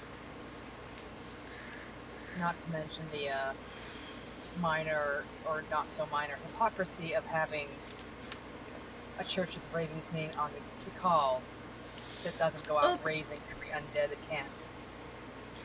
There's a difference between a Baelnorn and Jack. No point to Jack. Jack looks in your direction, and you see the very faintest of the incline of his brow. Jack knows. Jack knows. That's the whole point of why that Celestial is here judging you, is there isn't purple. And would it not be a greater dereliction of your duty to simply allow a Celestial who is not even part of your religion? She's like a third party. Like, honestly, I think if it had been one of ours, I would have been more fucked. Now, perhaps they would have greater authority, but Even if... And I throw my hands up. even if there was the whole thing with whatever is within you that she suddenly decided, oh no, this is not good, she had no authority to do that. Do not let Celestials push you around like that. What odds push you around? God. What authority do they have? I mean, I don't know. Maybe she does. I mean, did not even know what it was she was judging, just that it was something different than what she expected. But Alina's just gonna hold up her black marked hand. I mean, this is very clearly probably a curse. Just because it is different does not mean it is wrong. Fair. That is kind of why I'm in trouble. So, having pled your case, finding that she was willing to stop at simply taking away your title, and finding something more, something untamable and dangerous, nearly executing you for it. Alina, you find yourself in a strange place, emotionally, spiritually, yeah, philosophically. Alina's like gonna sit next to the tree and have a panic giggle. You guys take a short break and rest a little bit. I kind of storm past Alina and move over to Verdi and kind of huff. Save me from religious do-gooders. Celestials, aberrations, demons. Oh dear Lord, I yelled at the Celestial. be here with the Celestial. I'm just gonna squat down next to Verdi and like start doing breath exercises. Alina, as you take a breath and try not to puke, you have some time to feel yourself over and calibrate. And Banji, were you about to say something? No, I don't, man. Go ahead. All right. Over the course of 10, 20 minutes, you catch your breath. Vanya, God, I don't even know if you calm down. That's up to you and God. God's Alina. Give yourself a spot check. You give yourself a spot check and you find that presence about you, that special spark, that warmth and feeling of being embraced. It's not there. You feel exposed. You search for your magic. You attempt to weave it, you attempt to call upon some of that divine power. You find that it is not there. Your spells become inaccessible to you. Still, there is something there, something still glimmers inside of you, but you don't know what. Some things that Jira had warned about, had been scared of. You know you're more than human. You know you're more than Aesop, you're not just a knucklehead with a longsword, or a mace, as it were. Your healing hands and lay on hands remain intact. Your divine sense remains intact. Your channel divinity does not, and your aura of protection does not. You're not certain if you can smite.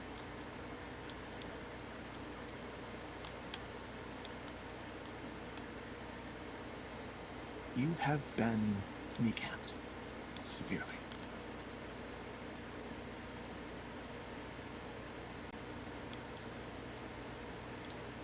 It's up to you if you attempt to reach for that power or not when the time comes. But as it stands, you find that it's beyond your reach. You've made do with less in the past, though.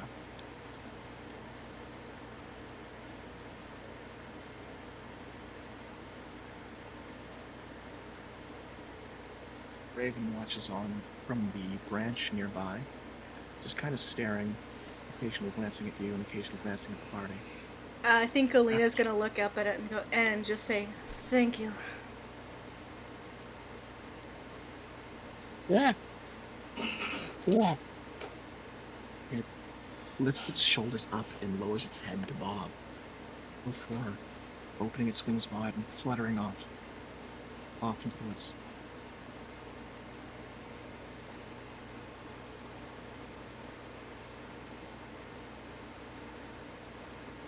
So with that, you guys find yourselves gaining your bearings, finding yourselves again at the mouth of this cave, at this cavern entrance.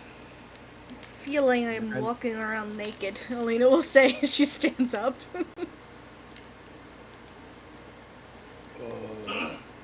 Sorry, I don't have any more clothes to give you.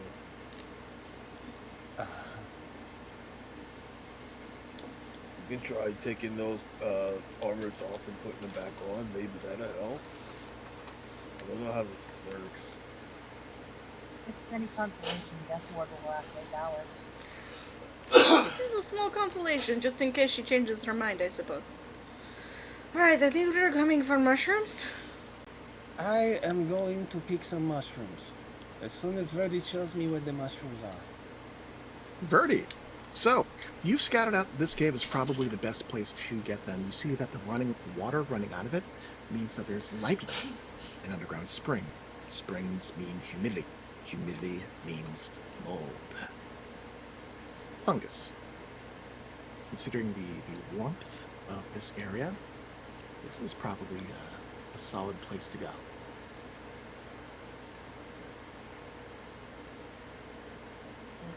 Okay, back to business. Don't drink the water. Don't put your head under the water. Just avoid the water. Don't touch it. Anyway. Yeah, I don't know how good I am at curing diseases, so maybe just, like, don't try it.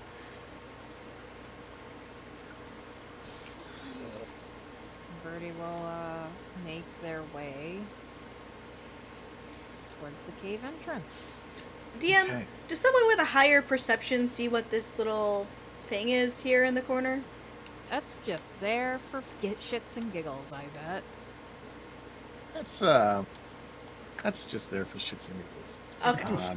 That's the DM not proofing the map as much as he thought he did. Okay, that's fair. That is perfectly a reasonable explanation. I just wanted to make sure that was not, like, us missing a thing. That's a tree branch. That's a really fat tree branch. Really fat tree. It's just a little bit of river. It's just a chunk of log. River detritus. It probably was a boat once upon a time. It's got a turtle on top of it, sunbathing. Yes, it's got a little turtle. Up and it's just a chest, nothing else. Just the lid. You guys make your way forward into a cavernous entrance. It is dark. It is damp. It is echoey. There's the faint scent of mud and dirt and mold, mildew even, as you enter into this wide cavern opening. Water slowly trickles out, and as you enter, 5, 10, 15, 20 feet in, you start to see a lack of aquatic vegetation. The lily pads don't get enough sunlight there. I like that it feels like that Vanya's like struggling to get around this while Verdi just nimbly just goes. Nimbly. Verdi, you just trudge on through. Vanya, you try to stay to the less wet portions, kind of skirting the sides. So you guys go unmolested from this point on into a cavernous entrance, and you find yourselves. I don't own any traveling. token vision. You don't need tokens. Oh, hold on. Let me throw you guys on the map.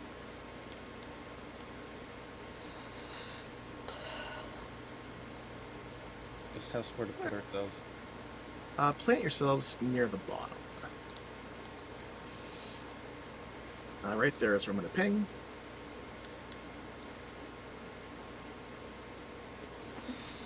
Thank you, guys. This is a new day, Why right? is the default thing? Oh, there we go. There's the correct token for Yeah, it's been doing the default and taking a second to load for some reason. Yeah, Mish just. I'm that guy. Say dark vision.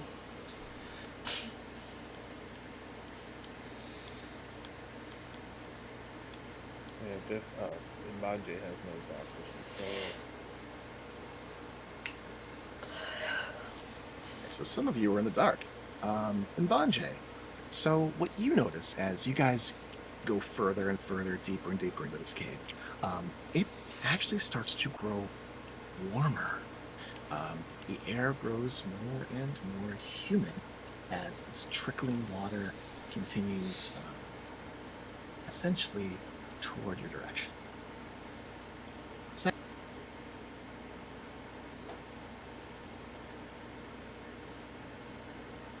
Here we go.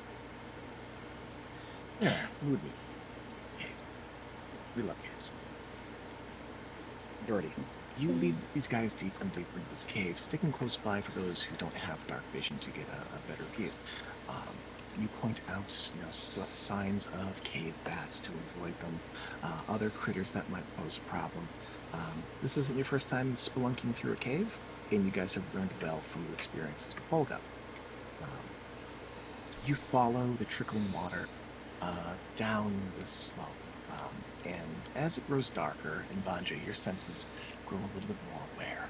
You hear more water, you feel more warmth. And you start to pick out pinpricks of light in the distance as you catch the sight of these large phosphorescent mushrooms in the distance. Narrow, bell-shaped caps with veins of glowing blue. Just a passive nature. They do appear to be natural mushrooms, just they're very well fed in their phosphorescent, their bioluminescences. Seems to be strengthened by this seemingly perfect habitat for them. Verdi and Vanya, and I guess Mbanje too, because you also are an herbalist. Just with a passive glance, this fungus is not the verdant broadcat or it's not the azure broadcat or the verdant toadstools that you're looking for. But they are pretty. If you guys want to get closer to get a better look, you may. Yeah, why the hell not? Yeah, Yeah. I'm definitely gonna inspect, not touch, because I don't know whether they're Yeah. poisons or not. So you guys get closer and you take some looks and you keep a fair distance, knowing what you know about the various fungal spores and whatnot. As you make your way around stalagmites and mindfully walk beneath it around stalactites, you see the water coming your way is crystal clear and cool. Those who are checking out mushrooms, go ahead and roll me a check of your choosing. Hey, Mbanje, what's your nature bonus? +5. Mine's a +8. Mine You- is +8. you You can make multiple rolls. You can help each other if you have the appropriate tool or proficiency. I'm gonna let them all do the naturey stuff. Can I roll a history to see if this has been looks like something that was on one of Salin's lists and or books? Sure. Roll a history check with advantage, because that's your boo. I have herbalism and alchemist supplies, so I'd like to help probably Verdi try to identify these mushrooms. Sure. Right? Whoever has the highest nature. Nature with advantage then. Yeah, I do have an herbalism kit, but I also have survival. Wonder if that'll help me at all. So if you use an herbalism kit, you can make a nature check with advantage. Okay, if you're gonna help her, I'm gonna do one here. So, rectifying one that, what? Shit, is that 2 net 20s in the pool? My god. Alina, with a 16, it's not an uncertainty. You are certain that this area has gone under Salin's radar. This is potentially a discovery. This is potentially brownie points to bring home. This is potentially a place to bring her. Oh, she She will love research. this. For research, of course. Yeah, this place, it doesn't ring any bells commission-wise. It doesn't ring any bells Salon-wise. As you look around, you're not the keenest eye, but you're looking for signs of explorers having been here before. Nothing comes up. At least nothing to your eye. Let's see. Who else has rolled roll? So, a nature's skill check for Mbanje. This fungus is most certainly poisonous. Not to the touch, poisonous to ingest. Eating this, it's not going to make you trip balls. It's going to burn out your kidneys and make your liver turn to mush. Really not good. Eating this, no. Maybe some really hardy tortoises might be able to stomach this, but human consumption, animal consumption, jaggy consumption, not a good deal. However, you do recognize that it does have the potential for certain medicinal compound. Certainly you could make poisons out of it. But you also might be able to make antibiotics. You might be able to make a poison that can kill something worse. Oh, yeah, that's worth collecting. You identify it as a luminous blue bell. So, if you choose, you can add luminous blue bells to your inventory. They are the largest specimens you've seen. You know, the smaller specimens have higher potency. The bigger specimens have more bulk to work with. Would my assisting Verdi allow me to take some samples as well? Sure. Verdi, what did you roll? I rolled a 23 in nature. 23 in nature. You find much the same as Mbanje. You guys spitball, the potential uses. This reminds you of an Aegean form of mushroom that would cause a soporific effect, a sleeping type of poison that would be used to tranquilize large creatures. It's similar in the vein of the species. It is. You could potentially use this to create a sleeping drug. We're talking like horse tranquilizer. You try it on a person, you might kill him. Okay, yeah, I will definitely mention that. So, if you guys are taking samples, mark down however many vials you use. It is 5 silver to pop a vial. If you don't have a vial on your person, I will hand over a vial for someone else to fill. how much time do you guys spend here gathering stuff?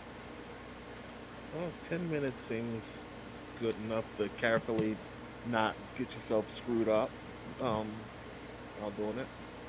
Certainly. So you guys take 10 minutes. I'll say you can take 10 samples each if you so choose. Moderate intervention. I'll add myself. Don't worry about it. Oh, and Bonjay and Aline disappeared. Weird. I can still. What's the name of this mushroom? Luminous Bluebell. And 1 vial is 1? 1 vial is, I think, 1 silver piece? 5 silver? Wait, you said 5 silver. 5 silver for a vial. And how many mushrooms go in the vial? You can fit 1 sample per vial. So you guys can take as many as 10 if you're spending 10 minutes. That's to find, perfect specimens. Oh, and now Vanya has disappeared. Fuck these Yeah. diamonds. Oh no. Oh, it's only us now. Everyone's gone. I wonder. Jack, what have you done?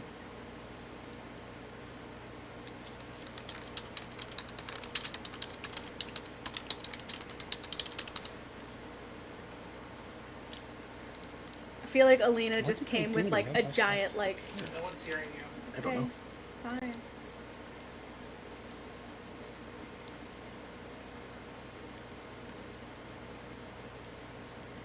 I see Vanya.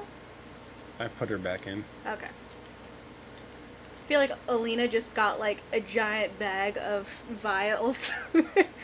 like a whole case of them, and it's just like, I fill this up and I put it back in. I fill this up and put it back in. Hell yeah. Alright, so Bonji's back.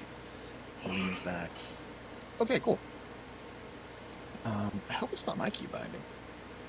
I talk about No, I talk about it's me. I pressed delete to delete it number, and I thought delete was unbound, but only backspace. Oh, I don't know if delete can be unbound, but it's something to look into for next session. I thought I nipped this in the bud, but settings might have got this set at some point during one of the updates, so I'm gonna have to double check that. But Yeah. that's a problem for tomorrow, Rob, when he's going over game shit later. So you guys spend about 10 minutes here. Verdi, this is good and all, but this is not the quarry you came for. You know that the underground river leads even further into this underground chamber. You forge ahead? Yep. Once everyone's done, Cool. we'll start moving what- along. What are you doing with Natasha during this time? Is she rear guard, front guard? Oh, I forgot to put my token now. That's fine. She's by my side. Side you? Okay, nearby. Got it. Okay.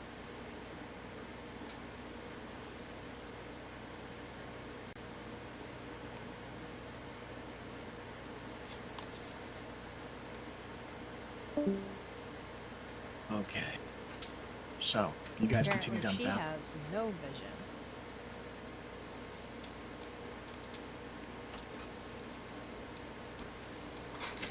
Yeah, I deleted a problematic vision module, and it defaulted back to the original settings. Um, so I have to reconfigure it for basic vision, not the modules vision.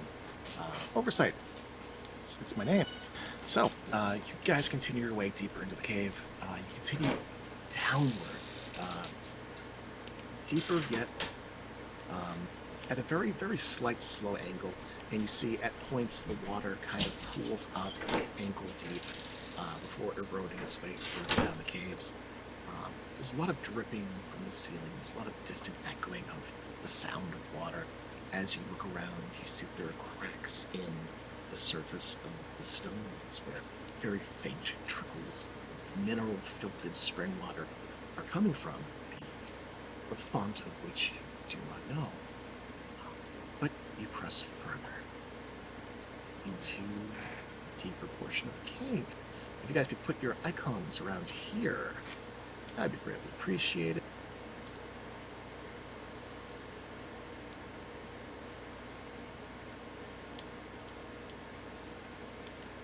Okay. In case of you haven't proofread the map enough. I've not proofread the map. Let's see, is this another case of that? Are these little huts? No, they're like big koosh balls that are steaming. So, allow me to narrate. As you enter into a broader, domed-like portion of the cavern, Mbanje, with your limited vision, you notice lights. You see a faint glow all along the ceiling of this domed structure. You see pockets of blue and green illumination faintly pulsing from portions of the wall, where you see ridged and grooved plates upon plates of fungal growth. They look like steps. They look like almost like coral plates, as they form rows and rows upon this tall wall. Further in, you see this cluster of hairy, fuzzy,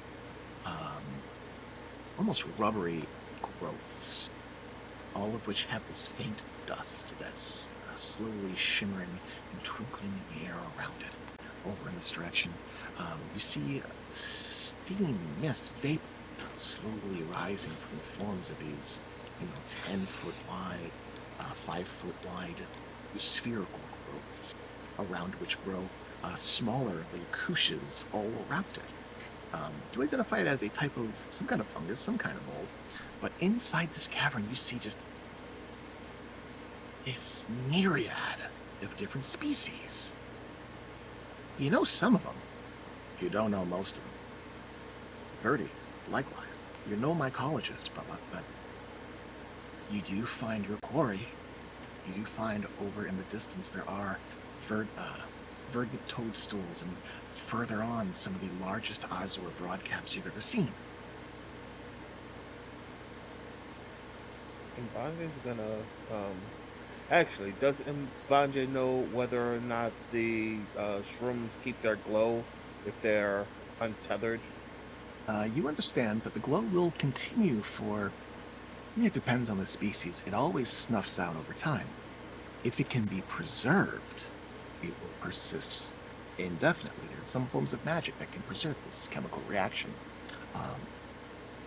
You would estimate, based on the size of it, a small one would stop glowing in about an hour. A very, very large one would maybe continue to glow for a couple hours, 3, 4, 5, depending on its vitality. Well, I wish that I had that wizard's magical hole to drop things in. Because, wow, I could drop a lot of these shrooms in.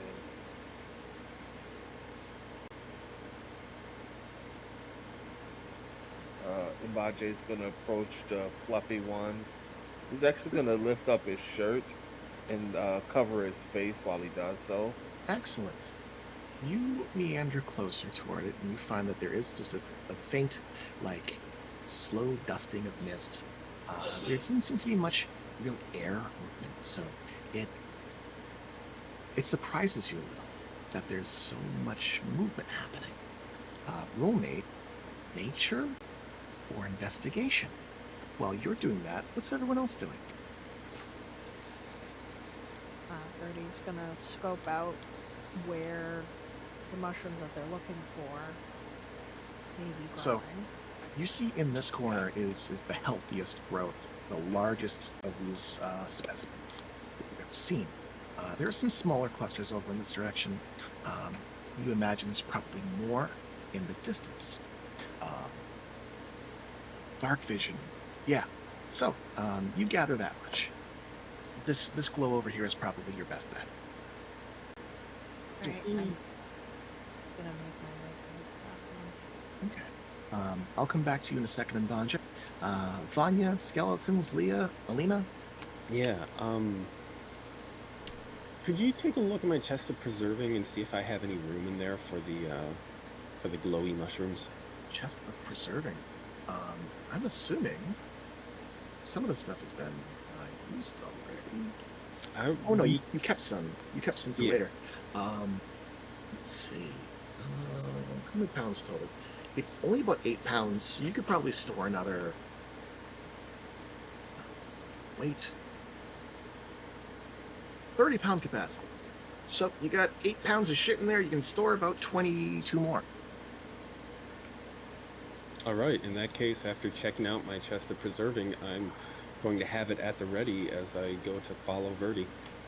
Fantastic. You follow Verdi off toward this cluster of shroom. Alina, your charges are kind of spreading out in different directions. They are. Alina's going to post herself kind of in between both. Fantastic. And Banja, you disappeared again. Biff! What's Biff doing here? No. No. And it's going to be Yes. like, alright, please, I mean, I have vials, so, like, if someone could collect me some samples of whatever you find, like, label them really good so I can hand them off, that would be excellent. Okay. Alina's not pulling her weight for this group project, but she brought snacks, so. Fantastic. Love to see it. All right, so addressing Mbanja's skill check at 15, nature check. The fact that the shrooms are producing this much spore is peculiar. It would suggest that either there's an air current or perhaps there are tremors underground that are causing it to be disturbed. With a 15, you know it's kind of common for the ground to shake in Tikal. There are some active volcanoes. There is underground activity of a kind. Or the 15 of nature. Yeah, these things probably wouldn't be sporing if there wasn't some underlying stimulus causing it. You wrap your cloak in front of your face and you approach these spore-producing orbs. Confident that they probably won't explode on you, since they have already cast off their spores. You get closer to take a look and investigate them? Yes. Sure. So you can go ahead and give me investigation or nature to suss out what you can about this. In the meantime, Verdi, go ahead and roll me. Hey, not 20. Verdi, go ahead and roll me an investigation or survival check to see what you can gather. You're in the pool. Good God. That's why this party's unkillable. Their luck is beyond. Watch, we'll get all this and we won't need it, and then when we do need them, we won't. Alright, I'd like so to assist Verdi with the gathering. Okay. Sure. So you said Investigation or survival. I'll do survival, because I got a +8 in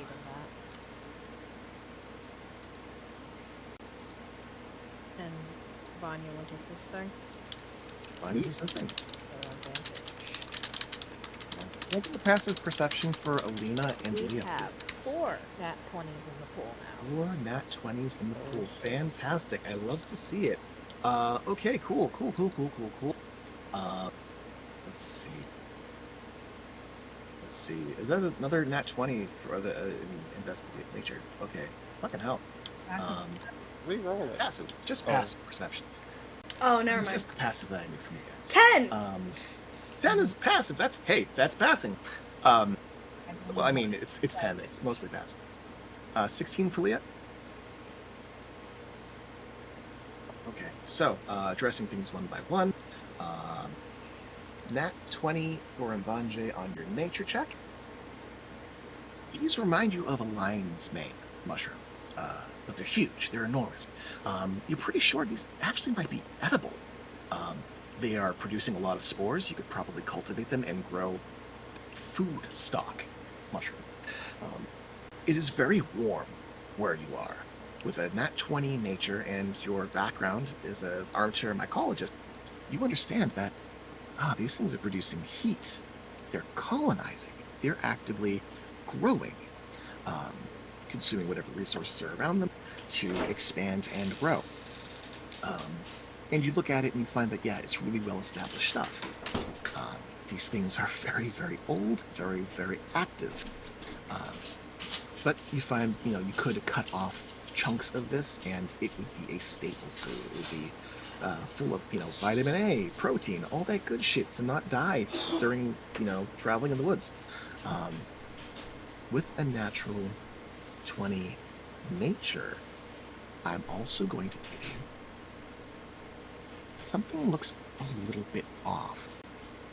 Between two of these spherical mane-like mushrooms, there appears to be a splotch of a cream-colored, hard to tell in the light, cream-colored rubbery substance that's kind of just not growing actively across the floor, but it does look like it's spreading out slowly over the course of days, given the growth. There is a mound in this, slowly reaching up. It looks to be new growth of a different species.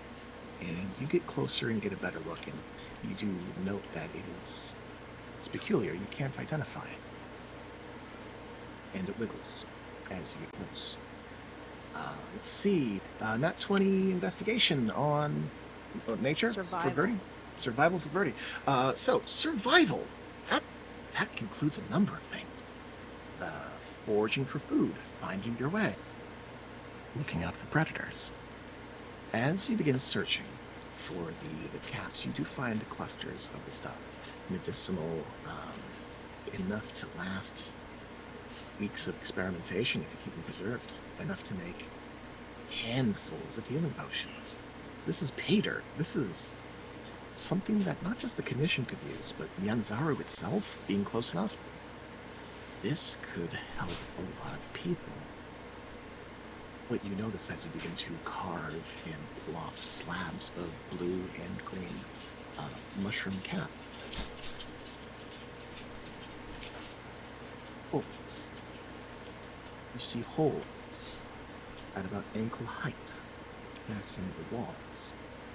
About 3 feet by 2 feet. Small enough for an animal to fit through. And you're immediately reminded of the jaggy dens you have found before, with their many holes. One of the ones that I believe Bones had scurried through at one point. Small enough for just a lithe person or a small creature to fit through. The nat 20 in survival, you do recognize, as you find these holes as well, that not all of these mushrooms are untouched. Something has been here. Some things. You turn your attention about and you start to see in the dust and the mud signs of footprints, small taloned paw prints you have not seen before. Nina and Leah, please give me a Constitution saving throw. Leah, you can take yours at advantage as something kind of not shimmers, but you see a flicker of movement. I think my aura hasn't deactivated yet, so I'm gonna roll a Constitution check, but it's the same thing, so I'm not proficient. Okay.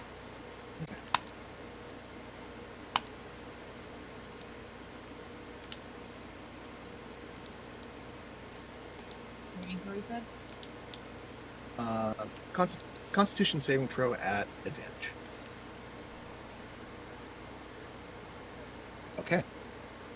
Why did that roll that way? 2d20, keep highest +1. Never mind. Okay. Let's see. Passive perceptions. Okay. Alina. You notice in the darkness from right over here a burst of this cloudy, yellowish mist. You go to cover your face as you realize you've inhaled some. You let out a cough before you fall unconscious. Leah, despite seeing something scurry out of the wall, rear back its reptilian shoulders, off its cheeks, you find this cloud of yellowish vapor burst in your direction.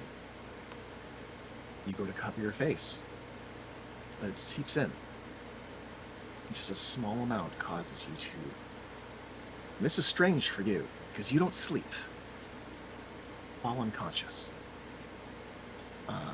Verdi and Mbanje and Vanya, there's the sound of coughing and the sound of thuds as you all turn about to find your companions on the ground. And not alone.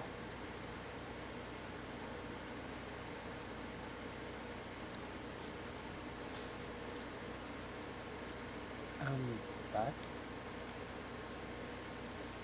As you turn to catch a glimpse at what has happened, you notice these small reptilian creatures crouched low to the ground, scrappy and vaguely humanoid, stand on digitigrade hind legs, bearing small horns and the markings of splotches, various shades of bronze and amber in their scales. You see this, so you are not surprised as there is movement here, there, and just about everywhere in this room. I would like everyone to roll for initiative. Uh-oh. Alright. I just want to bring GM's notice to the fact that Mbanje did pull out a torch when he noticed the Yep. Do you have light now? Oh, it disappeared. No, I'm at the bottom. No combat encounter. Oh, hold on. Now there's a combat encounter.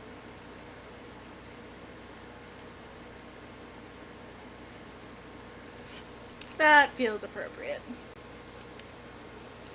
Alina is not bringing her A game, apparently. Not bringing her A game.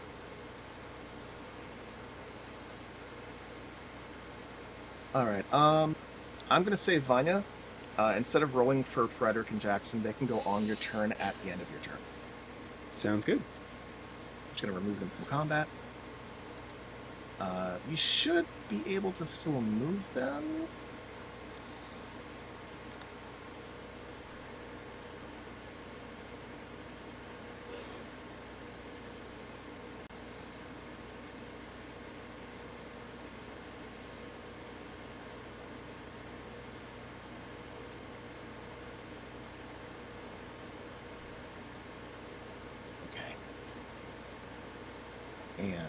And Mbanje, it looks like you are top of the round. Oh, hold on.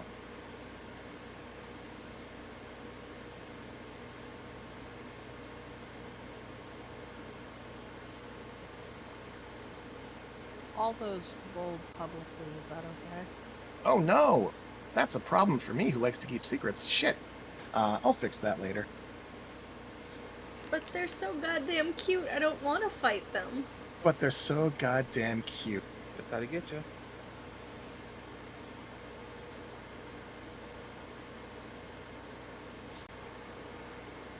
Okay.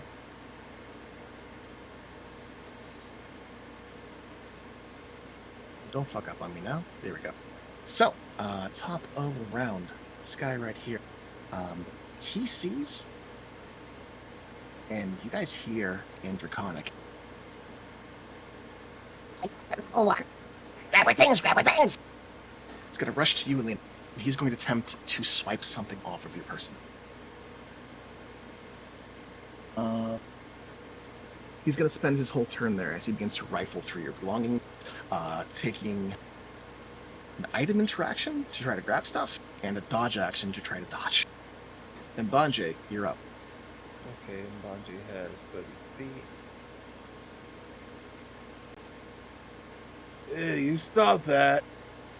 We're gonna use Frostbite on that one guy. No, wait. Thorn Whip. Oh, gonna try to pull him away? Yep. Okay, roll to attack. 25. 25 hits. Roll damage. 5 damage. 5 damage. You loop your Thorn Whip around him. Does he have to make a strength save? No. Oh, you just pull it 10 feet closer. So he takes the damage as you wrap this around him, as he is yanked in your direction. 10 feet. So, is here a good spot? That's good. Okay, it's good. That is your action. Anything with bonus? No, I'm good. All right, cool. This guy's up. Shiny. It's going to try to rummage through your stuff, Leah. A question. Yeah. My noble background be out of the question to have like false pockets and shit. He's going to roll this at disadvantage. Nice. I mean, I might have some like costume jewelry-esque stuff. Oh yeah. He definitely steals some costume jewelry off of you, and does not. He pockets it, and then continues to rifle. Those who are looking on. And Banji, you're close enough. You see. Let's see, Leah. Do you have rations on you? He goes for a ration bag, and he's going to spend his whole turn trying to get that ration bag off of you.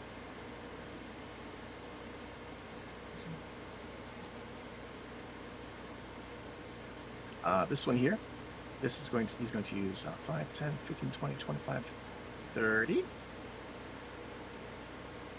30 feet of movement. And let's see. 15-foot cone. 5, 10, 15. Not close enough. He's going to pull a sling and try to sling a rock at you, Banjay.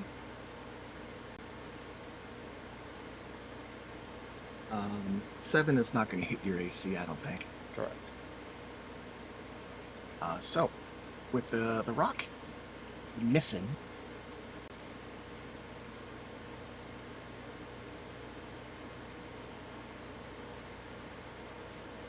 he is going to use Draconic Cry. Start of your next turn, allies have advantage, attack rolls, blah, blah, blah. Oh, there's no save. He's just going to yell. Stop down! Run away! He's going to shout a command, and the guy next to you seems to get some fervor in him. He starts fighting against your throat. Verdi, you're up. These are kobolds. They're different than you remember. They're strange, but these are kobolds. They're mannerisms. Alright, they just like pretty shiny things, and Verdi is going to yell out in Draconic. Stop, we can trade. We have goods to trade. Roll a persuasion check. Draconic, roll with advantage. I needed that because I was... Ooh, 19 on die. I'm about to say, we have like 4 in the pool. You can use them up. Oh, I know, but I got advantage. So it was persuasion. So that is an 18 because I got a -1 in persuasion. Okay, so that's an 18 total. Yes. This one over here takes notice of you swiveling his head to face you, and kind of lowers his sling a little bit. They appear to be at least receptive to the idea.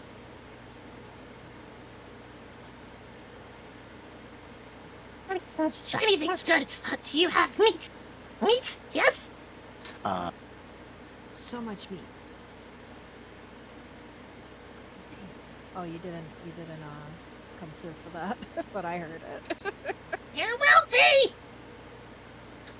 Leah, you are unconscious. Let me see for how long. One sec.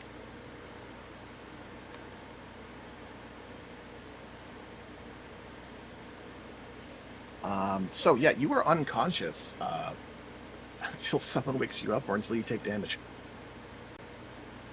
I guess that's my turn then. That's turn. This guy is going to swoops over here. What bullshit is he gonna do? He's gonna try to grapple you, Mbanje. He throws his tiny, wiry body to try to grasp onto you. That's an 18 on die, -2, so that's a 16. So roll a strength check, or athletics, or acrobatics, and beat the 16. Yeah, you beat it. He goes and tries to wrap his noodly arms around you. You just twist and turn. Sorry. Could you just sleep, please? Could you not touch me? I don't know your And- answer, then. As he gains his footings, you see he's still trying to swipe at your coin purse, at your bag, trying to steal things from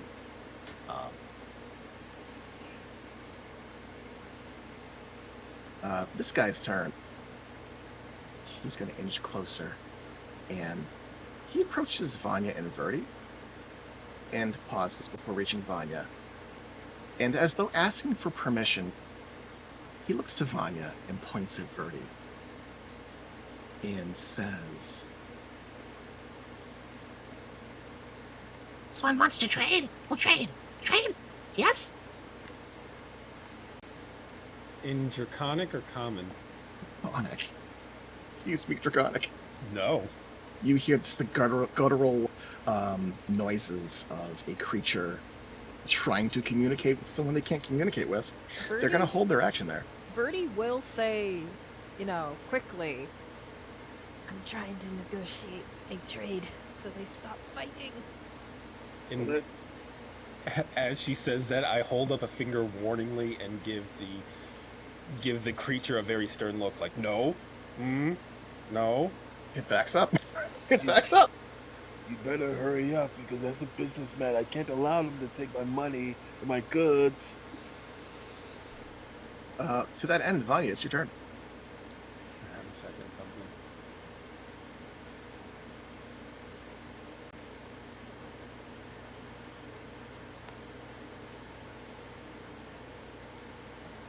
Oh, they're all spread out a little too far. Spread out. you can hypnotic pattern them all. Oh, Christ. That was one of my plans. Like the 4 that are over there that are still hostile, because the one that's near us is like trade. Actually. Oh, I'm gonna get everyone. Well, 2 of your companions are unconscious, so they can't be hypnotized. Exactly. It's fine. And Mbanje knows what's up. He'll snap out of it. He'll be fine, just like last time. He's used to this feeling. I am going to. It's like tripping without the mushrooms. After giving a stern look to the one near us, I'm going to throw my hand back towards the corner with everyone over there. Mbanje, close your eyes! And Mbanje, I'll give you advantage on the save. Hey. Nice. And yeah, I'll go ahead and cast another hypnotic pattern over there. That's a wisdom saving throw. Oh, fuck. They are not wise. Are kobolds not known for their wisdom? It's well, I mean, what is the save? 13? Yeah, 13. Let's do this round robin. This guy is scrappy. He is wrapped up with a thorn vine. He has avoided your hypnotic pattern. And below him. Oh, my spellcasting ability is not set correct. What's your spellcasting? It's a 16 DC. Okay, so this one fails and becomes hypnotized. Scrappy as he is now charmed? He's now whatever, he's mesmerized. He's not drooling. The guy next to him, next to you in Mbanje, who told you to please go to sleep, he rolled a nat 20. This other guy next to Leah, he has rolled a 16 on die, plus 2. That's 18 total. And the one below him is mesmerized. So 2 of the kobolds are now drooling and staring off into space, and cannot do shit until someone hits them. 2 out of 4 ain't bad. 2 out of 4 ain't bad. Oh, at the end of my turn, my skeletons. Your skeletons. Let's move back 1. Skeleton. Have your skeletons wake them up. That's a thing they could do. Absolutely. They can use they can nudge them. I know at least one of them's close enough to Alina. Frederick is just going to move between me and the creature and set down his tower shield and glower over the top of it at the creature. Okay. He's just going to stand and defend. And Jackson is going to go to Leah because this one is still awake. And he's going to kneel and shake Leah awake. So, as you command the skeletons and as you cast your magic, there are some shouts from within this room. You hear various exclamations of, Sorcery? Oh, dragon blood. She's not a dragon. What about the other one? Oh, shoot. Well, you don't hear that. Verdi, you hear that. Verdi kind of looks around like, dragon? Where?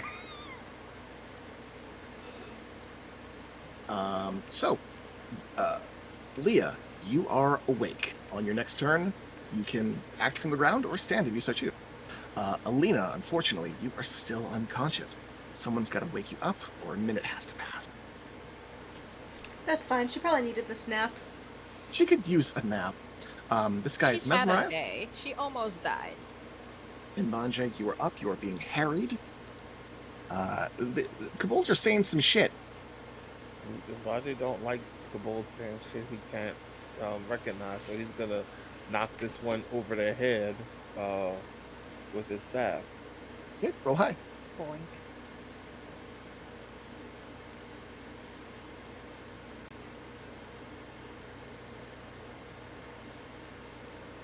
Alright, roll damage.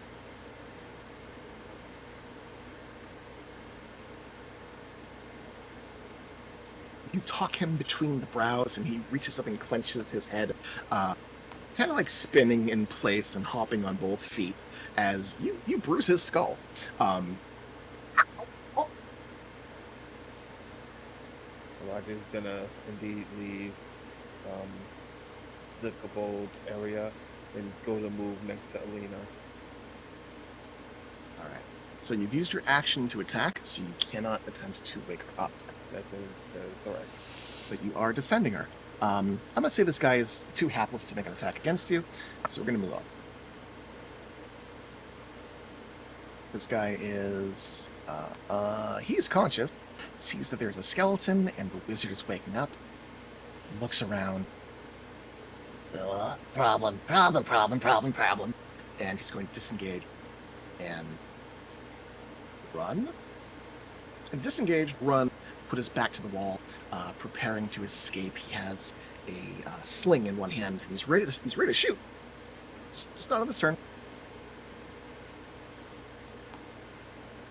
This guy is dazed. Verdi, you're up.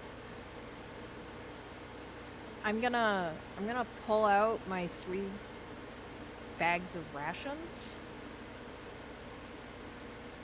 and basically entice them with it.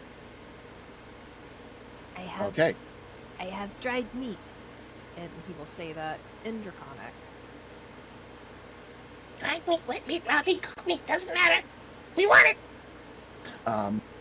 So it's going to make a circuitous path to try to get to you without getting close to Vanya. He's going to stop right here and reach out his stubby little hands toward the bags. Oops.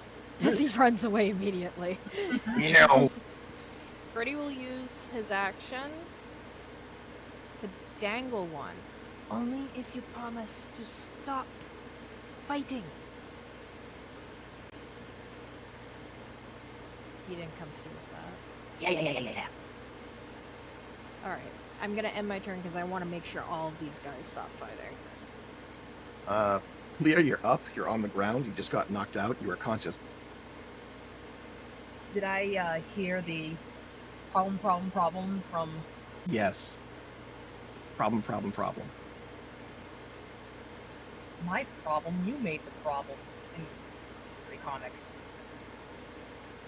Basically giving you like, why? Sit up, stand up, dust off my robes. Your ear speaks the god's tongue?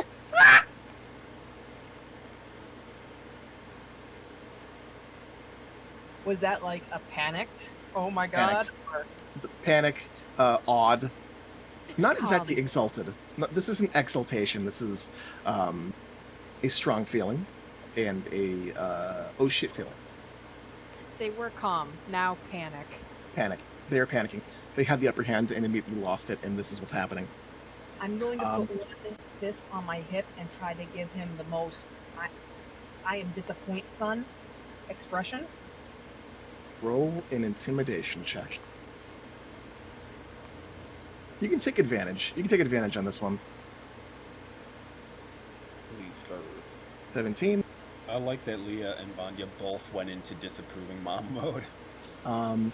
You see very clear fear on this reptile's face. Their brows arch and furrow, and their lip gives a little bit of a quiver, and you see them kind of lower their sling. Bashfully, shamedly.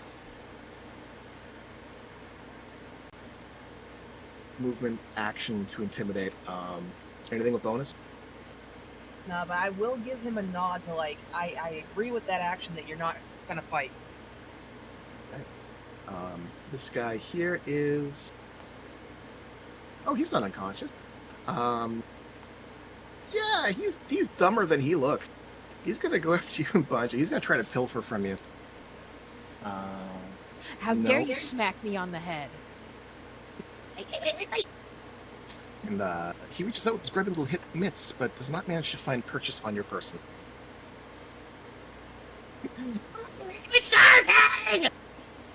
And he just kind of baps you on the side in frustration, unable to grab you. So he's just gonna kind of like slap you. It's not an attack. He's just really frustrated, and kind of upset at how this is going. This guy over here, yeah. Oh, he would have moved on this turn. Sorry.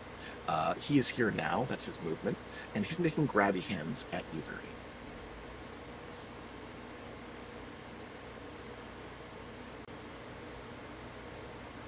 Am I supposed to do something? You can toss him the bag. You can tell him to come closer.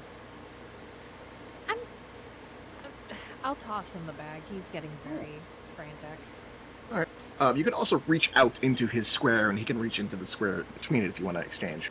Yeah, I think I'll do that just to make sure he takes it.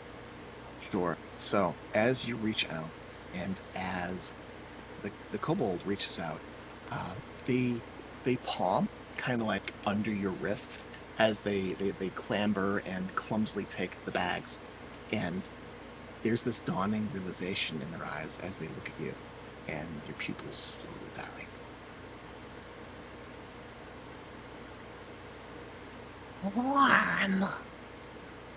Horns.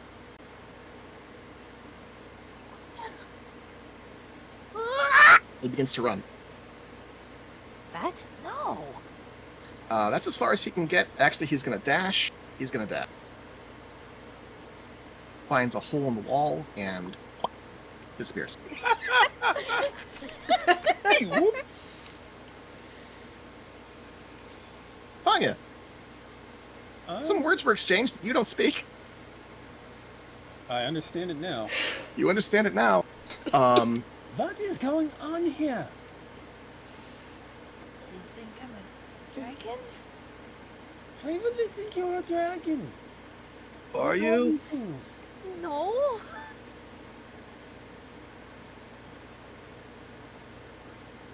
Are we fighting them? What are we doing? We are negotiating. Vanya, you take a quick glance over the fray. Two of them are incapacitated. Alina is incapacitated.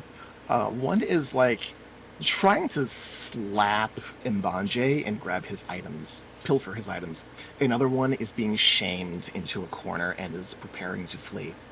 One has fled. As I advance over here, I'm going to point at the one slapping at Mbanje and just kind of yell at him, "You! Stop that right now!" And give him the look. I'm coming. I'm hungry!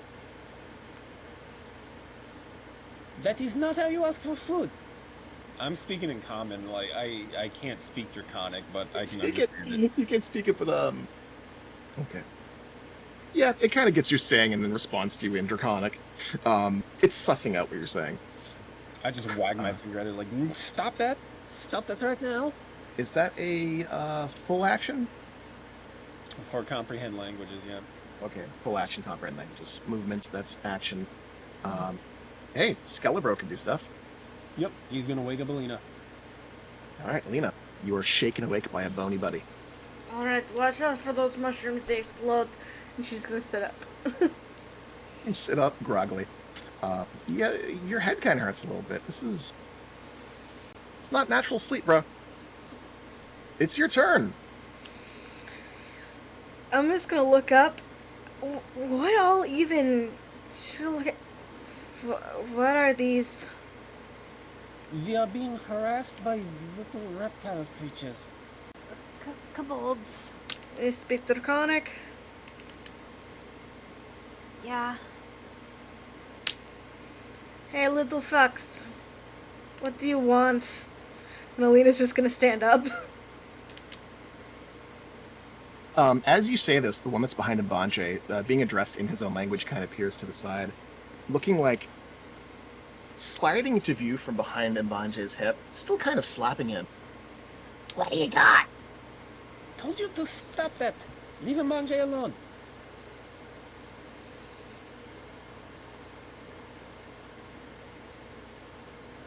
I don't know what you need. And the kobold looks dumbfounded, pausing to really consider. Doing the mathematical equations. It takes psychic damage. What?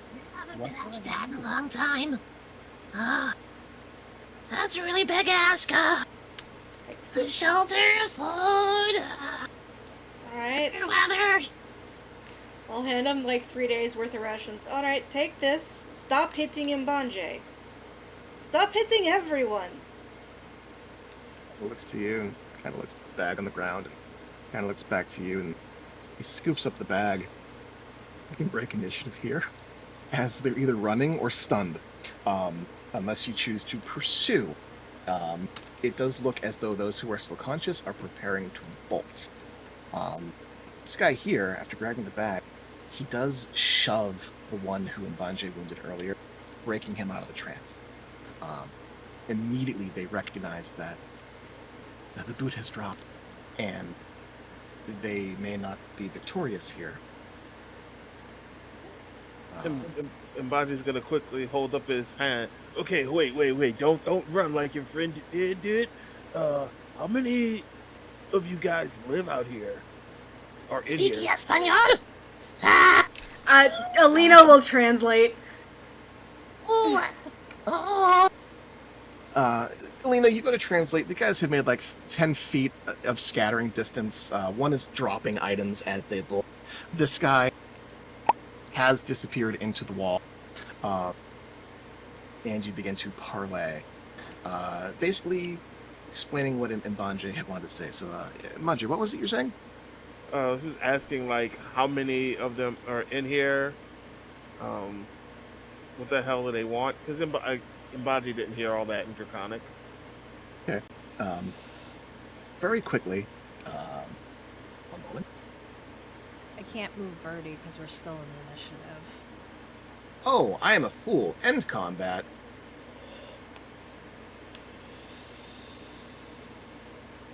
Why is it counting XP? We don't do XP in this game. Fool.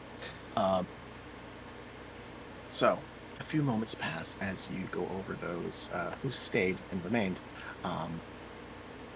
You learn over the course of several moments of parlance That this one over here is named Tack. This one over here is named Worm. And over here, still stunned and drooling, is Wiggle. Tack, Worm, and Wiggle. Make her way towards Wiggle, and just sort of shimmy his shoulder so when he wakes up. You shimmy his shoulder, and he is quick to take like a ninja karate stance. Realizes that no one's fighting anymore, and bashfully takes a step back away from you, slinking. Not totally certain why his allies are sticking around. Worm begins to elaborate. Oh, there's a lot of us. Planning on the scouting party? You didn't hear that from me. We've been harvesting a couple caves now in this area. This one had a lot more to eat. Times and all that. Sometimes you gotta go into a cave and collect mushrooms, and sometimes you have to He gestures toward the party. steal here and there to get by.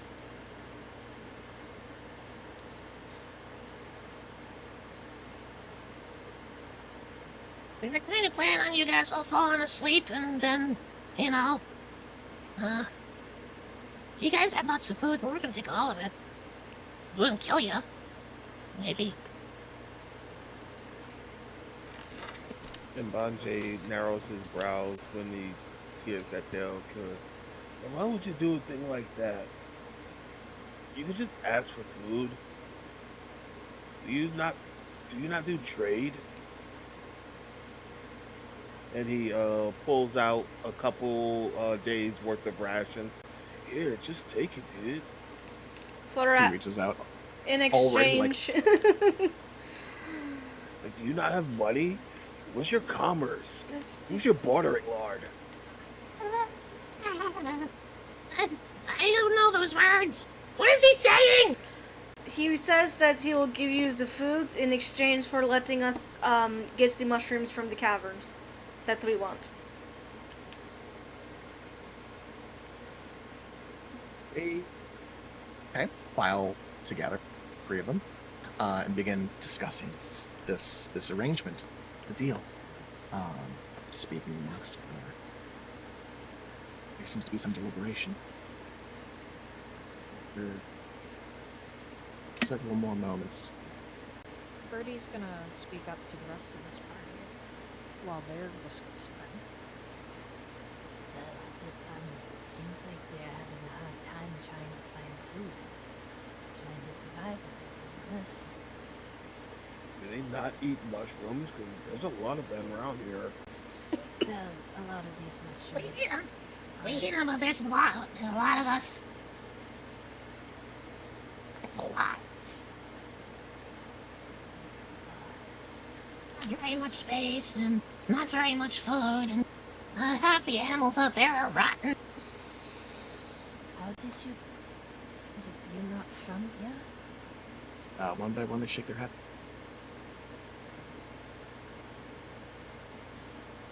That made you move. They squint at each other one by one and deliberate. And Worm again speaks up, and his brows furrowed. Fire singers. They're another clan. They've always been jerks, but ever since they were adopted by a new dragon, well, now they're really cruel and absolutely fearless.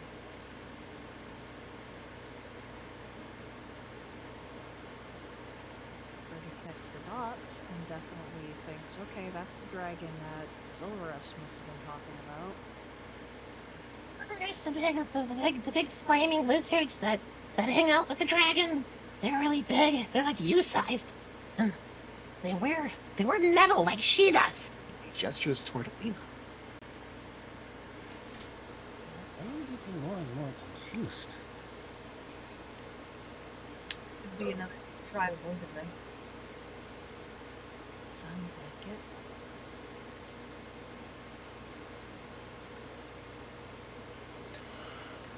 it. It used to be that we could rely on the stout folk to help. But the fire lizards, well, they took them all. They rounded them up. And now they work for the dragon in the mines. And it used to be our home, but now it's their home because they kicked us out of it. I don't run to you. Oh my god, is he crying? Yeah. Oh no! Oh, that is the thing that Zeros was talking about. That's the rumor from the mission. Good eye. There was rumor about kobolds being becoming ornery over by the Mistcliff Mountains. The Mistcliff Mountains, that's near where Ilya is, right? Or is it suspected it was to be? It was a place that she passed nearby. As you understand it, that is one of the locations where pale dwarves are said to reside. Oh, okay. Yep. It was one of her visits along the path that she took south. Yeah, she ended up in the jungle. Mhm. Okay, so I just want to get everything straight. You were working with the stout folk, but you had to stop because another tribe of kobolds got angry? More like neighbors. They would help when we needed stuff. And we would give them stuff that we dug up. And, the Fire Singer clan, they usually stick to the other mountains and cause trouble. But, the dragon came and, with the flaming lizards and the ones who wear the metal like you do. And then, the Fire Singers, the other tribe, they chased us out. We would have gotten help from the stout folk, but, by then they were being rounded up.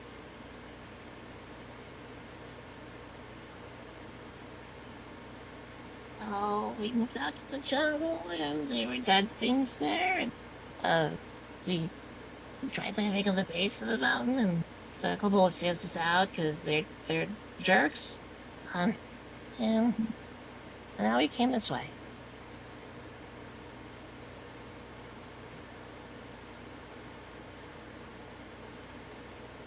What do I know about kobolds? Like, what do they do? Do they do anything that could be very important for maybe the development of New Haven? Considered rehoming them? Jesus Christ. They're crying! You're lizards! Yeah, Kobolds.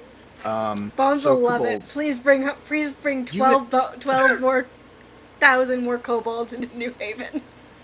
You have you've worked for the commission for a long time, but you've also done some work outside of Tikal. You've done some work in Aegis. You've done some work for various hunting guilds out there. Hunting kobolds is sometimes an unfortunate part of the job of being an adventurer. Why is it unfortunate? Because, generally speaking, kobolds are folk. They're people.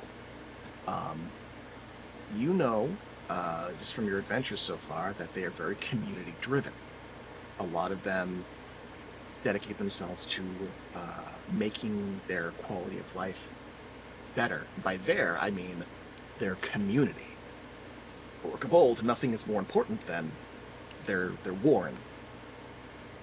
And nothing is more important than making the warren better. You know that there are some societies that will form a beneficial or symbiotic relationship with kobolds. They're good trappers. They're good hunters in small spaces.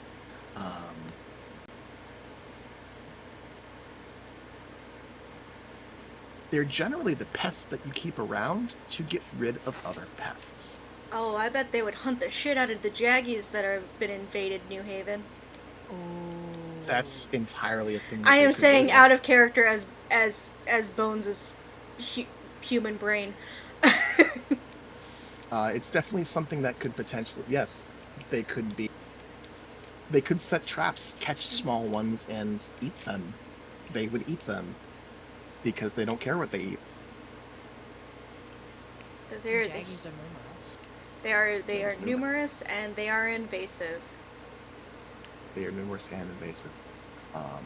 So as you spin your wheels, Verdi, I think now is maybe a good place to take a break for this week.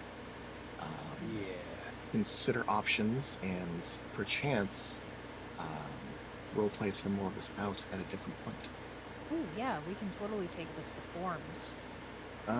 Yeah, if you If guys you want to take want it to to. forms, if you want, you can. It's up to you guys. Or we can just discuss in group chat. Whatever works. Or fucking discuss it in group chat, because I'm fine with truncating it in group chat.